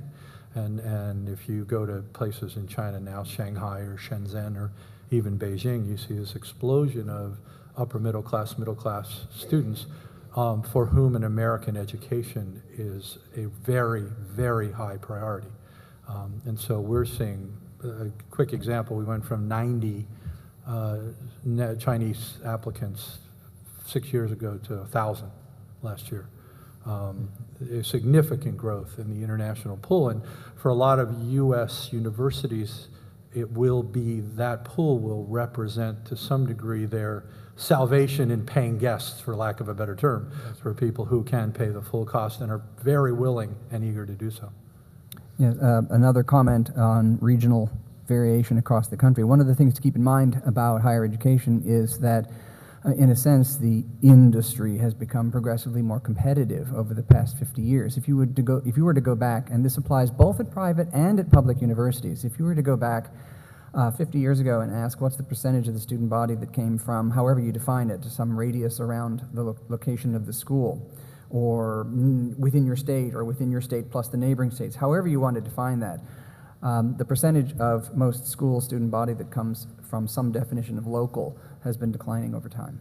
And this is a result of many things, but one of them is that we have a transportation network that knits the country together. We have an information flow that is much richer than we did 30, 40, 50 years ago. So universities, in a sense, are not in competition with the 2 or 3 or 4 other schools within 100 miles. They're now in competition with virtually every other school in the nation. So that's one thing that is eroding regionalism. Jane, did you want to add to this? Just that we've certainly seen the same trends, that the out-of-region students, and we define out-of-region students as students out of New England and out of the Middle Atlantic states, which is where we get many of our students, and that over the last 4 or 5 years has sort of doubled. And the international pool is huge. Lots and lots of students from China and India. And I do think I think we have to look very carefully within those populations, because certainly there are a number of those students who can pay the full way, and they add to our bottom line. But if we're looking, sort of for the talent around the world, I think that some of us want to kind of make a commitment to that too. And there would be students out there who do need financial aid. And the financial aid picture for international students has changed dramatically in the last 10 years. Wouldn't you say, Jim? Just to put some data to Jim's very important point about the high school graduation growth, the growth in the college graduates. Not that you need any more data in this meeting, but just one other point worth mentioning to emphasize what he said, which is it's 85% of all of the growth in college graduates in the next decade will be Hispanic. So it is truly virtually all of that enrollment growth will be Hispanic. And I think for much of the Northeast, this is something that we are trailing rather than leading in terms of understanding what those trends represent for higher education in this country. Other comments or questions? Yes? This is the president of the University of Maine Farmington. So. No, it is not. It's the vice president. Sorry, vice president. Yeah. Sorry. You want to cost me my job? Yeah. I've actually got two questions. In the last couple of months, I've seen the data, much of the data you and others have been showing on the financial benefits of getting a four-year degree. I'm willing to bet the students we're talking about, those Latinos who are adding to the ranks and others, have not seen it once. So my first question is, who do you think is best equipped, and how do we start getting this out there? We've started to put it on our website in the University of Maine at Farmington, but I'm curious what role the College Board, the Lumina Foundation, or even private industry for that matter, the role they have in getting that message out. That's my first question. My second is on leveraging federal money to try and meet need, because that was a startling statistic, the percentage of public institutions grant aid going for merit scholarships to kids who are already heavily subsidized. What do you think are the merits or problems with changing the nature of Pell and other federal grants, rather than an entitlement to the student to take wherever he or she wishes, say this is money the school can give, provided there is an understanding that for every federal dollar, there's X% coming either from your state or from your institution? Sandy's not a employee of the College Board, but maybe she can sort of answer the question broadly about the first part. Do you want to take the second part? Well, I was going to comment on the first part. Okay. And the sort of unfortunate thing is getting that message out about the payoff to college is at the moment in many places swimming upstream, because people are saying, you know, I'll give you $100,000 if you drop out of college, and that gets all kinds of press. So the number of people saying it's not paying off, who are doing it based on anecdotes and crazy notions, is overwhelming the job that the data should do, which is telling it's nonsense. So the sort of trying to say people that there's a payoff to college right now, it's tough sledding. So I, every 3 years for the College Board, for a number of years, have put out this publication called Education Pays, the Benefits of Higher Education for Individuals and Society. And they are now doing a project to, they have signs on the Houston school buses with graphs, simpler. They did fancy, cute little diagrams to try to get the word out to people. I think there are more and more efforts to do that. I will say something that I hope Jamie doesn't beat me up for this, but one of the problems that I think the difficulties we have with this message, and this is related to all these people who are getting all this press for saying it's not worth it. Of course it's worth it, the data showed that it's worth it, but the reality is everyone shouldn't go to college, and certainly everyone shouldn't try to get a four-year degree. And I think maybe we've gone a little bit too far in making these general statements, so that then when people find these anecdotes, or they say, look how many people don't graduate and so on, we're sort of stuck. And if we could, and I don't know how to do this, or maybe there are communications people in the audience, but we need to say something a little bit more nuanced. Almost everybody needs some post-secondary training, right? And we have people, Charles Murray says, don't go to college just to be a plumber. Well, nobody graduates from high school knowing how to be a plumber. And so we have to get our terminology straight, and we have to make sure that we say, everybody needs something, let's figure out what that is, but we understand that the answers are different for different people, and I don't think we've done that quite enough.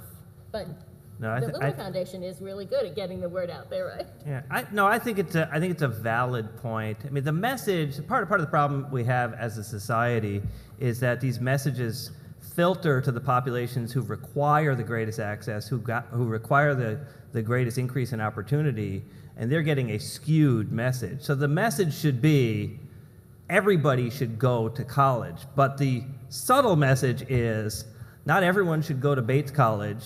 So in other words, where you go to school, what you study, and from my vantage point, what you learn, what's the learning that's represented behind those post-secondary degrees and credentials is very important. And when I say college, I literally mean any form of post-secondary education. I think that's really critical. That job growth is not all baccalaureate job growth. A lot of it is people who have high-quality certificates, high-quality associate degrees, and people with bachelor's degrees. But the main message has got to be go, because your high school degree is in all likelihood not going to make you a part of the American middle class. And the only way I've tried to describe this publicly is to think about this job market as essentially two simultaneous games of musical chairs. In the first game, you've got the jobs that are available for people with high school credentials. And in the second game, you've got the jobs that are available for people with post-secondary degrees and credentials. What's happening is you've got a lot of people swirling around in that first game, and there are some jobs, about 3 out of every 10 maybe, where you can make a middle-class wage without that high school credential. But those chairs are being moved very rapidly into the second game. In fact, they're being moved so rapidly into the second game that in some areas, in some fields, there are not enough people to actually fill those chairs. So that's part of the tragedy, is that there's debate over what the correct number is, but there are many jobs in this country, some say upwards of 3 million jobs, that are going unfilled because of a skills deficit of people with post-secondary education skills and training. And that disconnect in terms of our job market is something that I think is going to be very important for us to solve as a society, and quickly. And could I actually take on the leveraging issue that you mentioned? Intuitively, that seems to be an idea with a fair bit of appeal. But I think when you look at it more carefully, you realize how complicated such an idea is. The maximum Pell Grant, for instance, already more than pays for 2-year training. So asking a school to leverage that doesn't make a whole lot of sense, except to give gravy to that sort of a student. On the other hand, a Pell Grant at Bates does not nearly cover the need of a student from a family from the 20th percentile of the income distribution. Bates is already more than matching it, so that kind of a program would be rather redundant for many of the elite schools in the country. And before I would promulgate a federal rule that might alter resource allocation, I would really want to think more seriously about the unintended consequences of such a rule. Great, thank you. Roberto, I'm going to keep trying to give you a promotion until you get it. So, yes, we have a question right here. Hi, my name's John. I'm financial aid director at Wesleyan University. Maybe you could touch on some of the paragraphs in your book, and Sandy mentioned this topic also, related to the arms race, not the alms race, but I think they're actually related. Because some would argue that the alms race at the most selective institutions is in fact a form of merit aid. It's how do we abandon the institutional methodology that we've had to give more aid to people in higher income categories? I mean, I would make that argument. But you provide some interesting paragraphs there about maybe we could have some limitations on that. And this is the types of things that many have written about. And this was partly what was mentioned in the discussion of how much of the aid at public institutions is going to merit. And it was interesting how we talk about that today. So much of it's going there as though public shouldn't be doing that. You could also ask, why are privates doing that? I mean, if we're talking about access and affordability and equity and education, if those are people who are going to go anyway, you could really ask, are we really going to make it to 60%? If we're only at 40 in the next few years, if we're giving so much money to students who already would go to college anyway? Well, one thing that I think is very important to understand is the antitrust case against the overlap group opened the floodgates, right? I mean, we had a self-regulating system that focused on not giving merit aid and trying to take net price out of the calculation for students who did get need-based aid. And when we said as a country, it's illegal for that kind of monitoring of the system to go on, it just becomes really easy for some merit aid and some ratcheting up of what's defined as need-based aid to happen. And so you can really date the increase in the prevalence of merit aid from that antitrust decision. And I think it's hard to control yourselves as aid administrators when maybe a little bit of marinade would get you that student that you really want. Well, one way, somebody, some combination of those two are, it's just very tempting. And then once you start, then the next school's got to match you, and then you don't get the same, then the marginal benefit of your dollar goes down, and so you've got to add more dollars. It's a very natural process that I think a lot of people forecast as a result of that antitrust decision. And to give that some specific flavor, when schools like Stanford say that they do not expect a family to pay more than 10% of its income for a year at Stanford, I do a simple mental calculation, and that says that a family making $300,000 per year now qualifies for need-based aid at Stanford. When you have such a disparate set of definitions of need across the spectrum, what you do is you tend to concentrate talent in the hands of the schools with the deepest pockets. But the truly pernicious aspect is that you then shift the game down to the schools that would like to be like the Stanfords and the Harvards. They would like to be able to take some students, hold on to some students in their local region whose alternative might be Stanford or Harvard, but in order to compete in that game, they have to effectively siphon off resources from other uses. And those other uses could be true need-based aid. Those other uses could be reinforcing the quality of their programming. So the real pressures from this are on, or they're not on the elite, they're on schools further down the pecking order.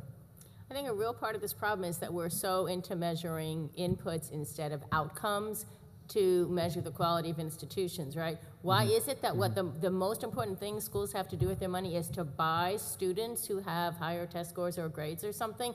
I mean, really, some schools have trouble filling their places, and that's a different issue. But much of this arms race is not about that. It's about which students. And if our goal as a nation is to educate more students, it's to educate the students who are not now being educated and give them quality education. And if everybody would stop and say, okay, how do I do the best for these students?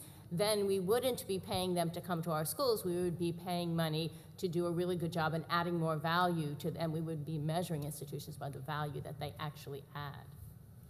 Yeah, I think just to answer the 60% question, I think that the high quality element of the goal is as important as the 60%. By that I mean that the fundamental conversation in the next decade or two is going to be not only getting to that goal, and I'll talk about what the consequences are of not getting to it, but also ensuring that that quality is real and can be measured. And from my vantage point, that overwhelmingly has to do with learning. That should be the primary indicator of what we're getting out of our colleges and universities. It's not to say that all of the other products that we get in terms of research capacity and all the other things that we do are unimportant, but the bottom line is, you know, as I said in a speech I gave once, it's the learning stupid. And the learning part of what we do in higher education is something that schools like, you know, Northeastern and Brown and William and Mary and Bates do exceptionally well.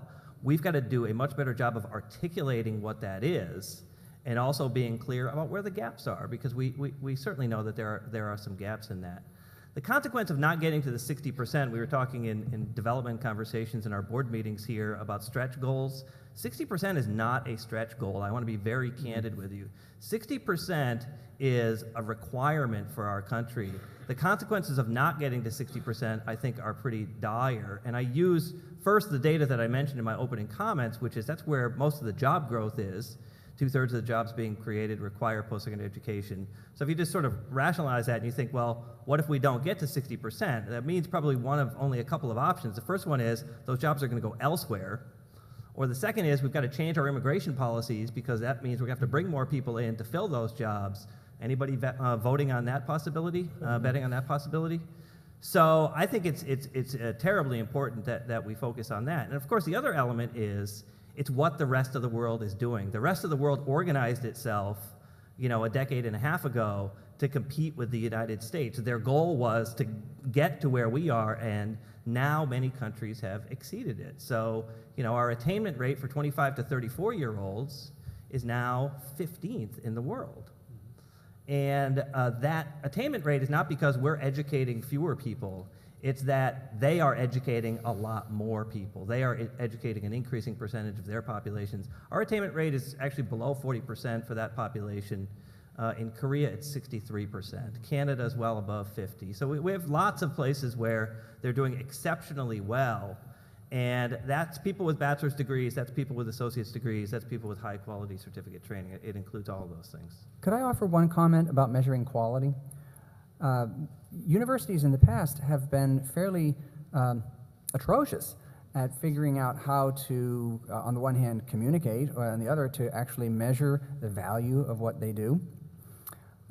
In the past, we relied on storytelling to describe to people the value of coming to a particular university.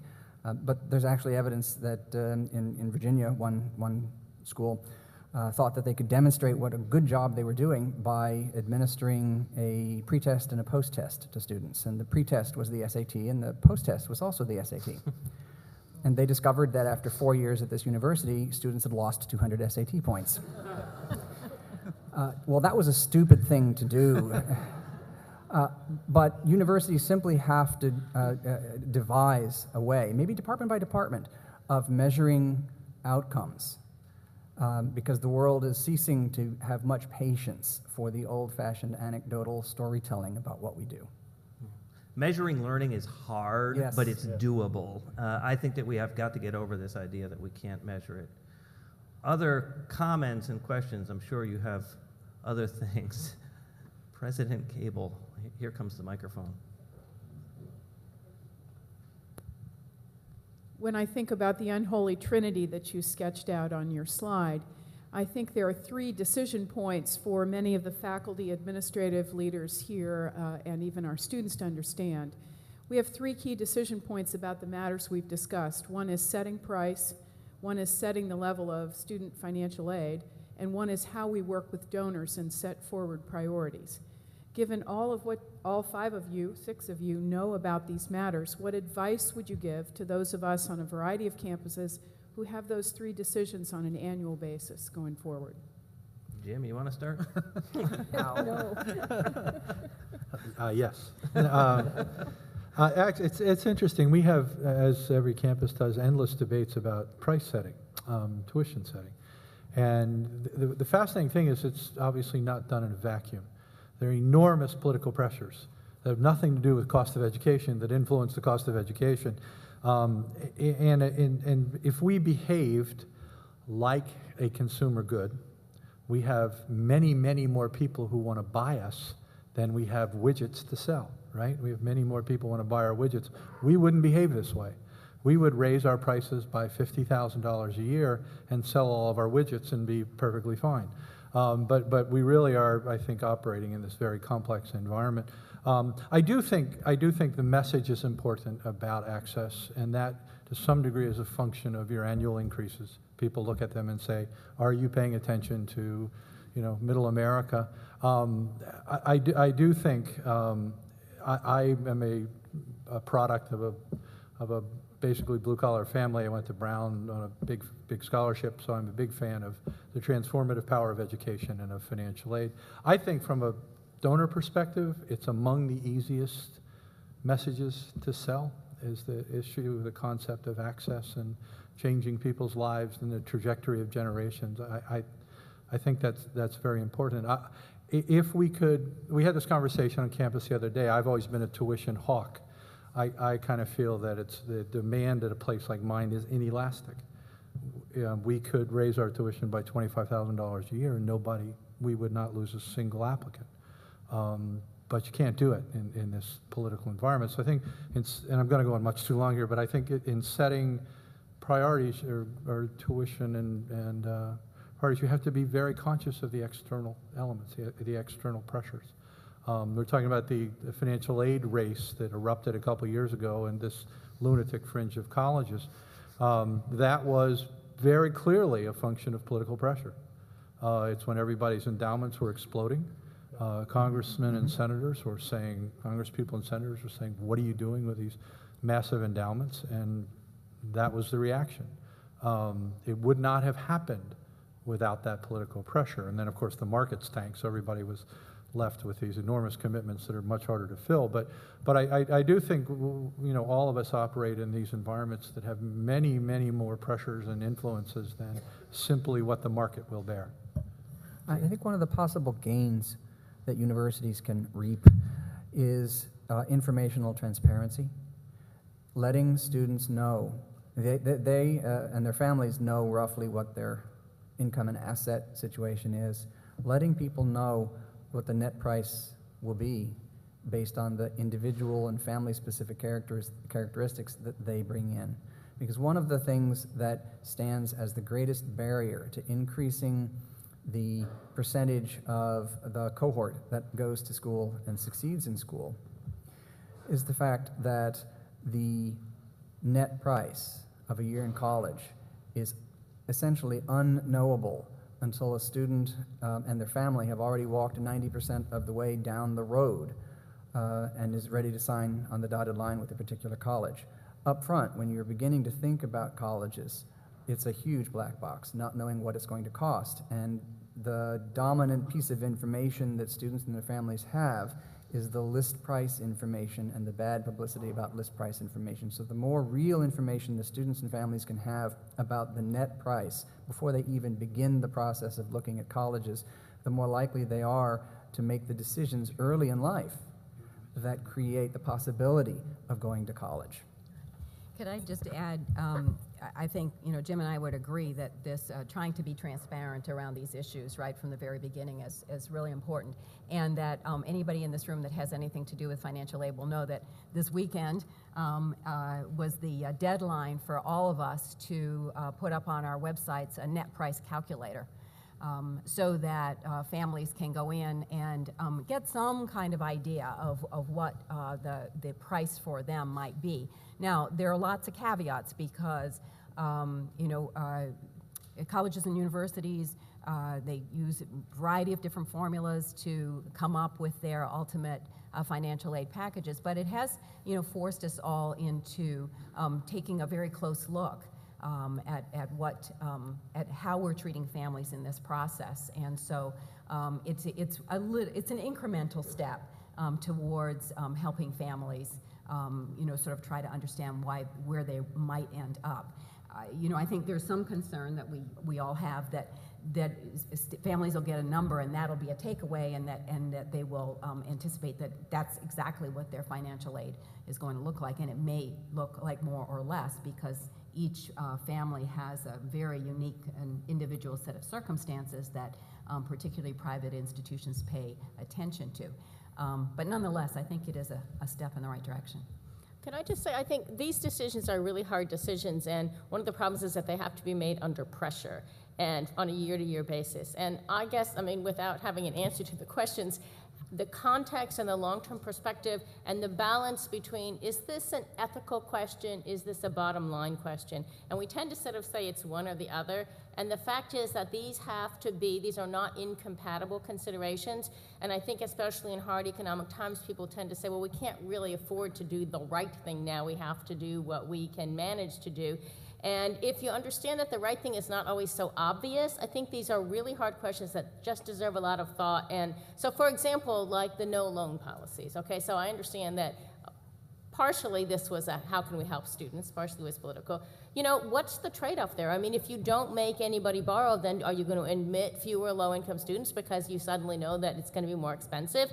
If you are meeting need, a lot of institutions meet need, but then they redefine what need is. Let's just be a little bit more stringent and say people can afford more than they could. There are not simple answers to this. And I think everybody has to take time to have these long-term, broad conversations about what's the mission, what's right, and how can we think about the bottom line in the context of thinking about our values and our mission.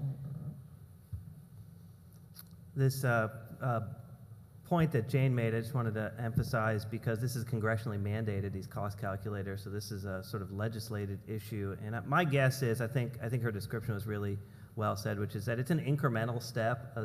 These efforts at transparency are very useful. It's sort of the sunshine theory of public policy, but I'm not sure that it's going to be enough, and I think that we're going to have to do more to better inform perspective and current students. Yes? Question about two-year schools. They do seem to be remarkably affordable in a sense, but working in college access in Dallas before moving to Maine to work at Bates, we were always concerned with the idea that we might get a lot of students to go to our local two-year schools, knowing that only 25% or so would actually finish with an associate's degree. I wonder what thoughts the panel might have in terms of policy that might maybe they're too low cost. Maybe they need more funding in order to be higher quality. Who knows? I'm just curious to know what the thoughts of the panel might be. I can try to start the discussion here. I was once at a meeting where people were talking about how to measure success, and the two-year people were just freaked out by what the four-year people were saying, because we were talking about, well, let's measure graduation rates really correctly and deal with the fact that people who transfer, we want to find out whether or not they graduated where they transferred from and so on, because it shouldn't count against us. But the two-year people were saying, you don't understand what we do. A lot of what we do is going to generate a really low graduation rate, because the reason that people came there was for some sort of certificate, and it didn't lead to an AA. And then they said, also, some of our best success stories are people who go 1 year and then they transfer to a four-year institution, and they're going to show up as not having graduated. So I think graduation rates at two-year institutions are really tough to figure out how to interpret, and 25% might be really good. I just don't know. I think you're right that two-year institutions need more resources to be able to support students adequately. And it's very complicated because many students, I mean, if everybody graduated who went to a two-year school, we'd be doing something wrong, because we want high-risk students to be able to try, and they're not all going to succeed. That said, there's a lot going on now, which is like advising students to start in a two-year college on the way to a four-year degree because it's cheaper. And that, I think, is pretty risky, because we know that for a similar student, it lowers the probability quite significantly that you'll ever get a bachelor's degree. So if they can manage to go to a four-year school and get financial aid, if they know that a bachelor's degree is what they want and they're actually a good candidate for it, a two-year college might not be the right place. But there's so many students for whom a two-year college is the right place, and they do need more resources to serve those students well. Part of the history of community colleges in this country is that they were designed to provide access in places and to people where that access previously didn't exist. And in a lot of ways, 40% of all students in American higher education are enrolled in a community college. So by that measure, it's been a success. But what we've recognized in the last decade is the success rates for students are not terribly high. And there's lots of different ways in which you can measure that. If we move towards a system where the main outcome, the main indicator of whether or not you're successful is what students are learning, I think we could develop a sort of incremental process where the learning that's represented at the associate degree is either good enough for them to be successful in life, or it allows them the opportunity to go on to further education and get that bachelor's degree or beyond. But the point is that if all we're measuring is seat time and the accumulation of credits, and then with the real life circumstances of students where they are swirling so much among institutions, I think it's going to be very difficult for us to feel like we've got a well-articulated system of higher education where it would be illogical to expect a certain proportion of those people to go on to other institutions. So it comes back, from my perspective, as you can tell, to being clear about what we expect of higher education and what those credentials that we issue actually represent. And to me, it's got to be about the learning. I saw another hand somewhere. Yes, sir.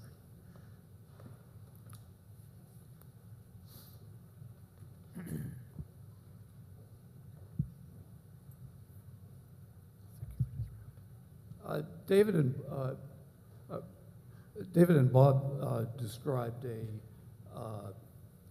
trend of full list prices in higher education on the up even more rapidly trajectory.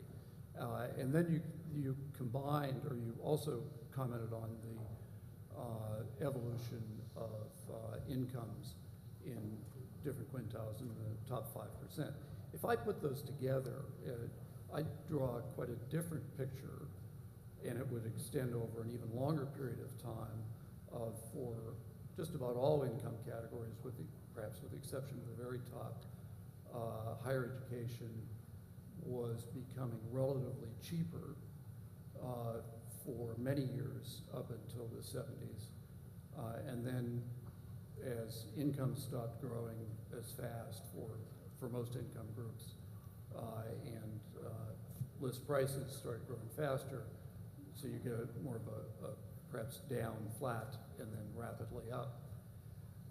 With the up being led largely by the haves and have-a-lots that Jim referred to.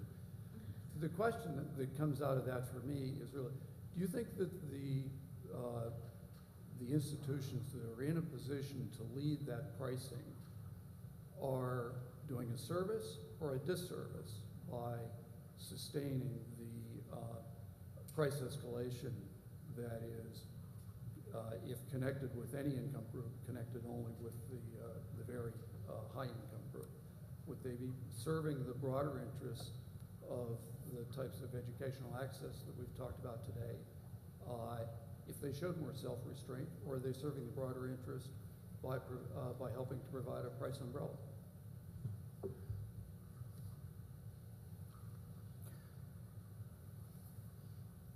Well, first of all, I guess I want to toss the question back and make sure that I fully understand what you're asking. Are you referring to the price, in a sense, as cost for value, in which case you'd get that, you'd essentially get a declining cost initially because the price increase was dominated by the income increase, so that the value of education was rising over time? Is that what you're... No, I'm not. I'm just looking at the list price relative to real incomes, and real incomes were going up faster than tuition's list prices were going up through the 1970s, 1980s, somewhere thereabouts, and then tuition started to go up faster, and real incomes, except... So it's relative to incomes. Yeah, it's relative to incomes, it's not relative to the value of the output. Well, I think one of the things that you have to keep in mind is that the era of tuition discounting and the increased list price is related. If you look at private universities over the past 15 or 20 years, something like 1/3 of the increase in the list price is driven by increases in the extent of tuition discounting. For public universities, it's much, much smaller. Public universities don't discount as much as private universities do. They're increasing it, but they haven't increased it as much as private universities. So you have to ask, what's driving the discounting? And there are good and bad arguments or aspects of what's going on with the discounting. The arms race or the alms race stuff that we've discussed is sort of the dark side of the force. On the other side, in a sense, the actions of private universities in raising list prices for those who can pay in order to discount it for those who can't is in part a stepping up to the plate, a recognition that the income distribution has evolved in ways that put extreme pressure at the low end, and that the federal government's programs, while they might be perfectly adequate for funding students through community colleges and very inexpensive public universities, simply don't touch the bill at small private colleges, for instance, like Bates.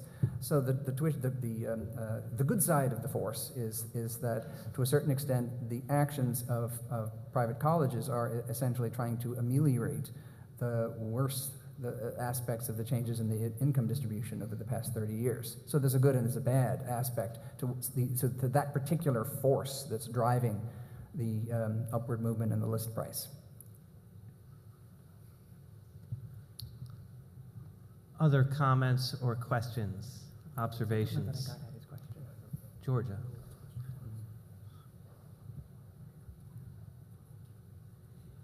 How do your analyses relate to the declining enrollments and graduation rates of young men?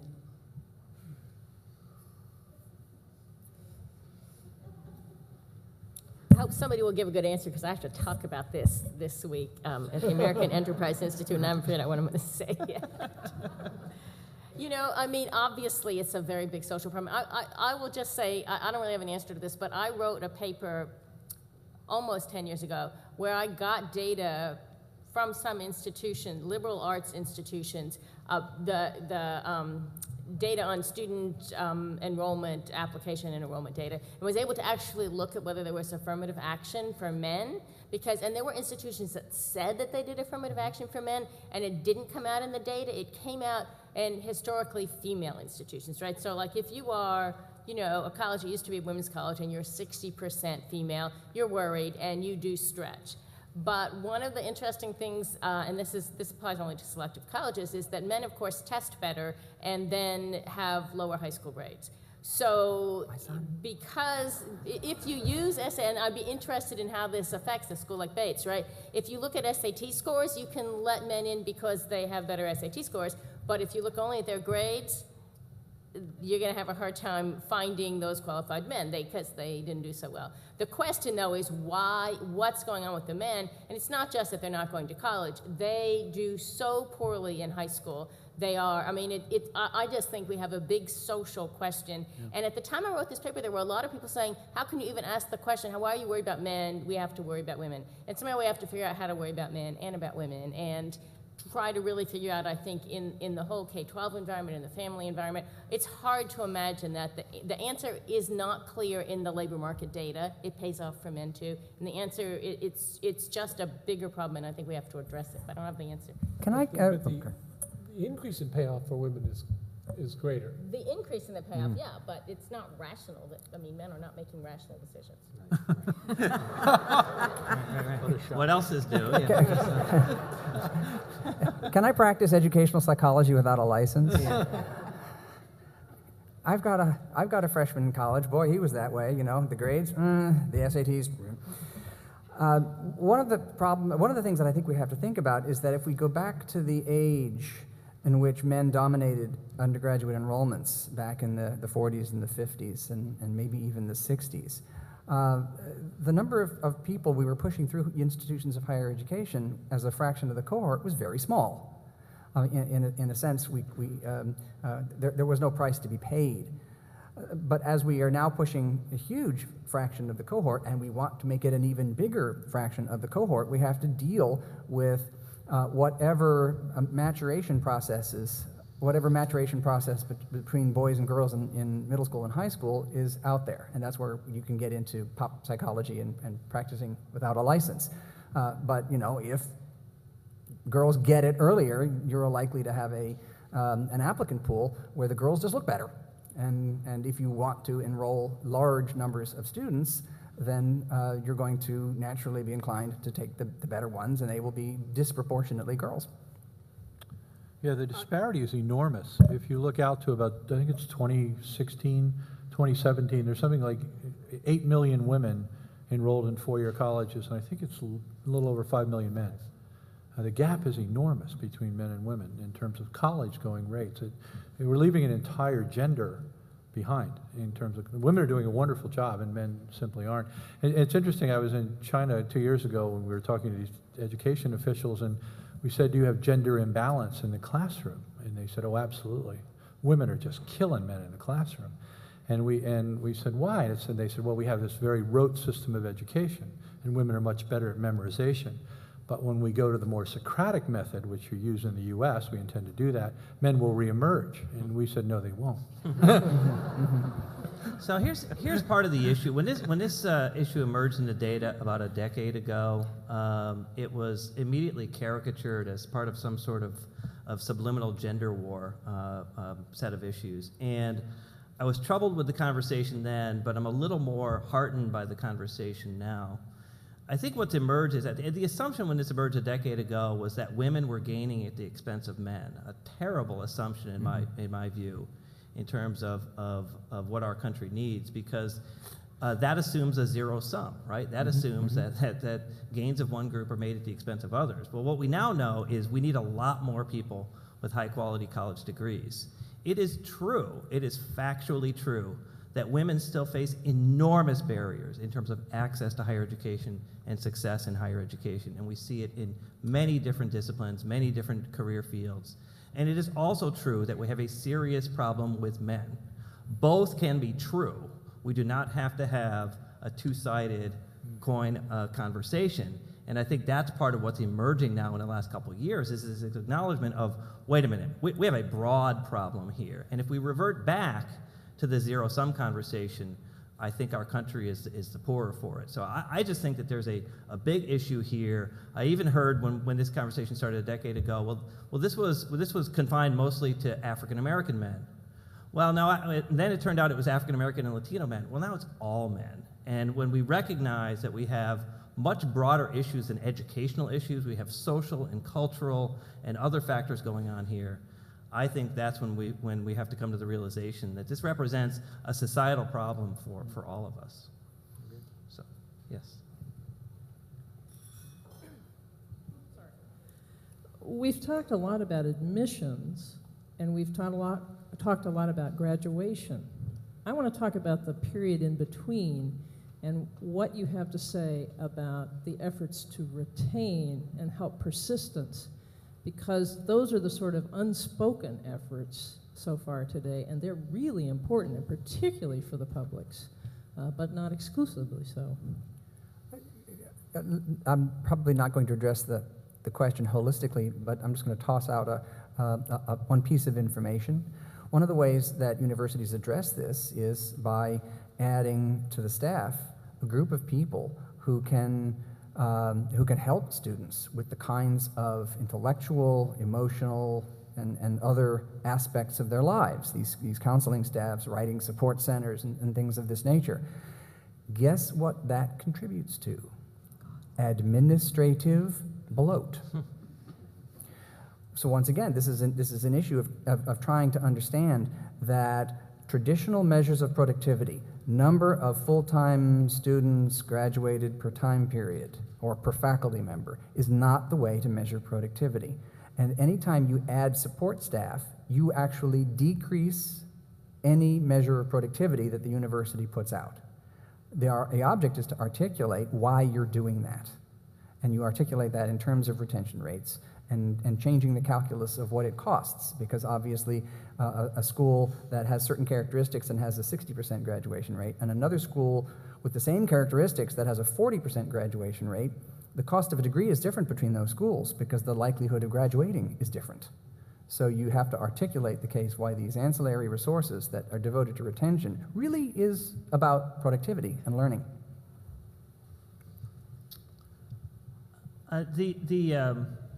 Actually, we're starting to run short on time here, so let me just give you a little heads up here that we've got time for just a couple more questions. So let me open the floor to additional comments. I was about to launch into a productivity discussion, but I realized I want to get to some more questions. Sure. I do think this issue of financial aid is critical. Most schools, I venture to say, the award they give you coming in as a first-year student tends to get frozen on the grant side, even as expenses go up the next 3 years. And it's one of the serious limitations of the net price calculator. But I do think it's critical. We really don't know. I don't think any of us has a very good idea how many of the kids who do not return to our school or finish. A lot of them say it's financial, but sometimes that's a politically convenient excuse.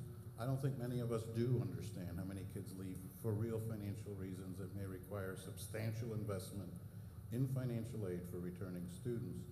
But by way of clarification, and maybe Jim remembers as well, that litigation that was referred to against the overlap group and the Ivies wimped out and settled out of court. MIT went to court. As I recall, they won. It is not illegal to do what the overlaps groups used to do. Yeah, that's true. They just had nobody to play with because everybody else settled out of court. Yeah. There's no overlap group now. Right. You know, on the prior question about persistence and retention, you know, this is a complex question, and as you know, a lot of effort and resources are put into issues of increasing retention. Our throughput rates in college and universities in this country are inadequate. Schools like Bates are truly the exception to the rule, where in excess of 80 or 90% of our students who enroll as freshmen actually graduate 4 years later. The vast majority of first-time full-time students, about half of first-time full-time students, will get their bachelor's degree in 6 years. So that means we're leaving a heck of a lot of people behind somewhere along the way, and those data are even poorer for students in two-year institutions. But the reasons why students leave or ultimately get off track in terms of being successful in getting their degrees are very complicated. Where we're emphasizing a lot of our energies now is at the beginning of the educational process. In other words, what we've recognized is that there are problems with the prior academic preparation, which we're seeing in terms of remediation and developmental education rates, that represent a huge leak in the sieve here in terms of the system, and finding better ways to bring those students up to speed to do college-level work, particularly in certain areas, is particularly important. I am someone who does not believe that we should spend more time than we already have, which is about 2 decades, trying to figure out whose fault it is for the remediation challenge. We got to fix it. And what we've got to fix is the fact that too many of the students who get remediation don't get the benefit. That is, that the outcomes that they achieve don't actually make them ready for college-level work. And that has to do with curriculum redesign, pedagogy, and a whole bunch of other things. But we also have a problem with students, even the students who are college-ready, in the first year. The first year is where the biggest leak in the system is by far. And that gets into a whole bunch of complicated social, family, educational issues that many colleges and universities spend enormous amounts of time and resources, to David's point, in terms of trying to solve. And I think that our country has an attainment challenge, an educational attainment challenge, that 60% is really an attainment measure, but it's really composed of 2 things. One is we've got to do a much better job of completing the students who enroll. That's the completion challenge. But we also have a participation challenge. That is, we should not be satisfied with the disparities that we see in terms of access to higher education for people who have low incomes, for people of color, for adults, for first-generation populations, because those by far represent the fastest growing populations. So it's figuring out how to wrap our arms around this entire attainment challenge and saying we've got to increase the participation for the fastest growing populations, and we've got to ensure that more of the people who go to our colleges and universities actually succeed. You can probably tell I've given that speech before. We have time for one more question, yes. I'm curious, based on what you just had, I'm curious, based on what you just had to say, if over the last 10 years, as the popularity of dual enrollment or early college has grown and has become very popular with young men, if you've seen an impact in your persistence in the freshman year or a decline in readiness issues, I'd be curious to see if you've noted any changes. Our experience with dual enrollment has not generally been pleasant. We have lots of students who've done, some community college has blessed their senior year course in X and called it a community college course, and they come in with transfer credit, and they want to take the course over again because they're sure they didn't learn it. And most of the times they're right. So I think you have to be very careful of trying to push college into high school. And I think that's very dangerous.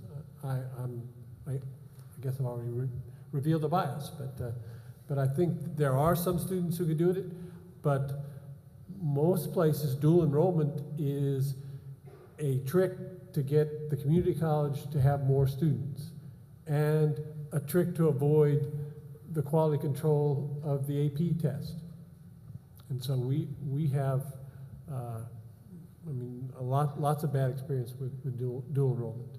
But so I think there's conflicting evidence about this, and just I'm somewhat skeptical of it. But the fact is that one good thing that it really can do is people who think that they have no prayer of being college material, if they see that they can succeed, either if they're doing it on a college campus or if they get college credits, that can make a very big difference, just psychologically. But we need more research on this, and the studies are very difficult because there's a huge selection bias problem. I mean, if you say students who succeed in getting through this program, what happens to them? Well, they are students who succeeded in getting through this program. They first chose it and then they succeeded. And, do you get through college faster? Well, if you came in with more college credits, probably you'll get through college faster. So I don't think we have really good evidence, and then they're all different. And so I think we should absolutely proceed with trying these things, but very cautiously. Yeah, also, to amplify both of those points, a dual enrollment course at a high school gets blessed with community college credit, and this is going to sound elitist, may not prepare a student for the curriculum at William & Mary, but it may prepare them for the curriculum at X. And so there's probably a huge variance in the utility of these classes for multiple reasons, one of which is that all of these courses are different, and what the students hope to apply these courses to can be quite different. But Sandy's point is quite well taken, that there's also an expectational boost, that students who might not understand what it means to go to college at least get a taste of success.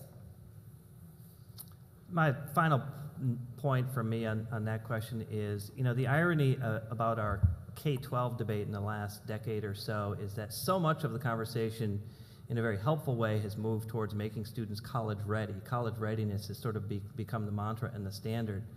But we've spent far too little time actually asking the people in colleges and universities what college ready means. Mm-hmm. So the college ready debate has actually happened primarily in the stovepipe of the people who teach at the K-12 level, and not enough on understanding where those linkages are. And I think this issue is really going to come to the fore now because of this thing called the Common Core of educational standards that more than 40 states have adopted in math and English language arts. And there, we are now going to have essentially a common standard, and now assessments are being developed in those states to measure the output, the performance of students on those. I think that will have real implications on college admissions, on placement, and a whole bunch of other things, that the colleges and universities better be in the center of those conversations, not on the sidelines like they've been in the college readiness discussions. We've got far too many topics to cover and not enough time to cover them, but I want to first thank our panelists for an extraordinary job. So please give Jim, Jane, Sandy, Bob, and David a round of applause.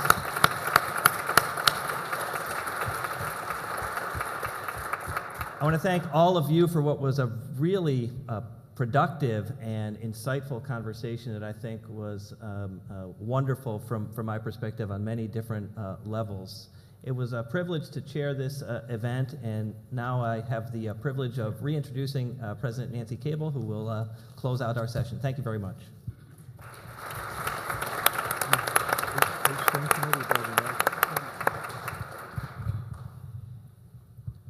It's been a pleasure and an honor for those of us at Bates to host you today.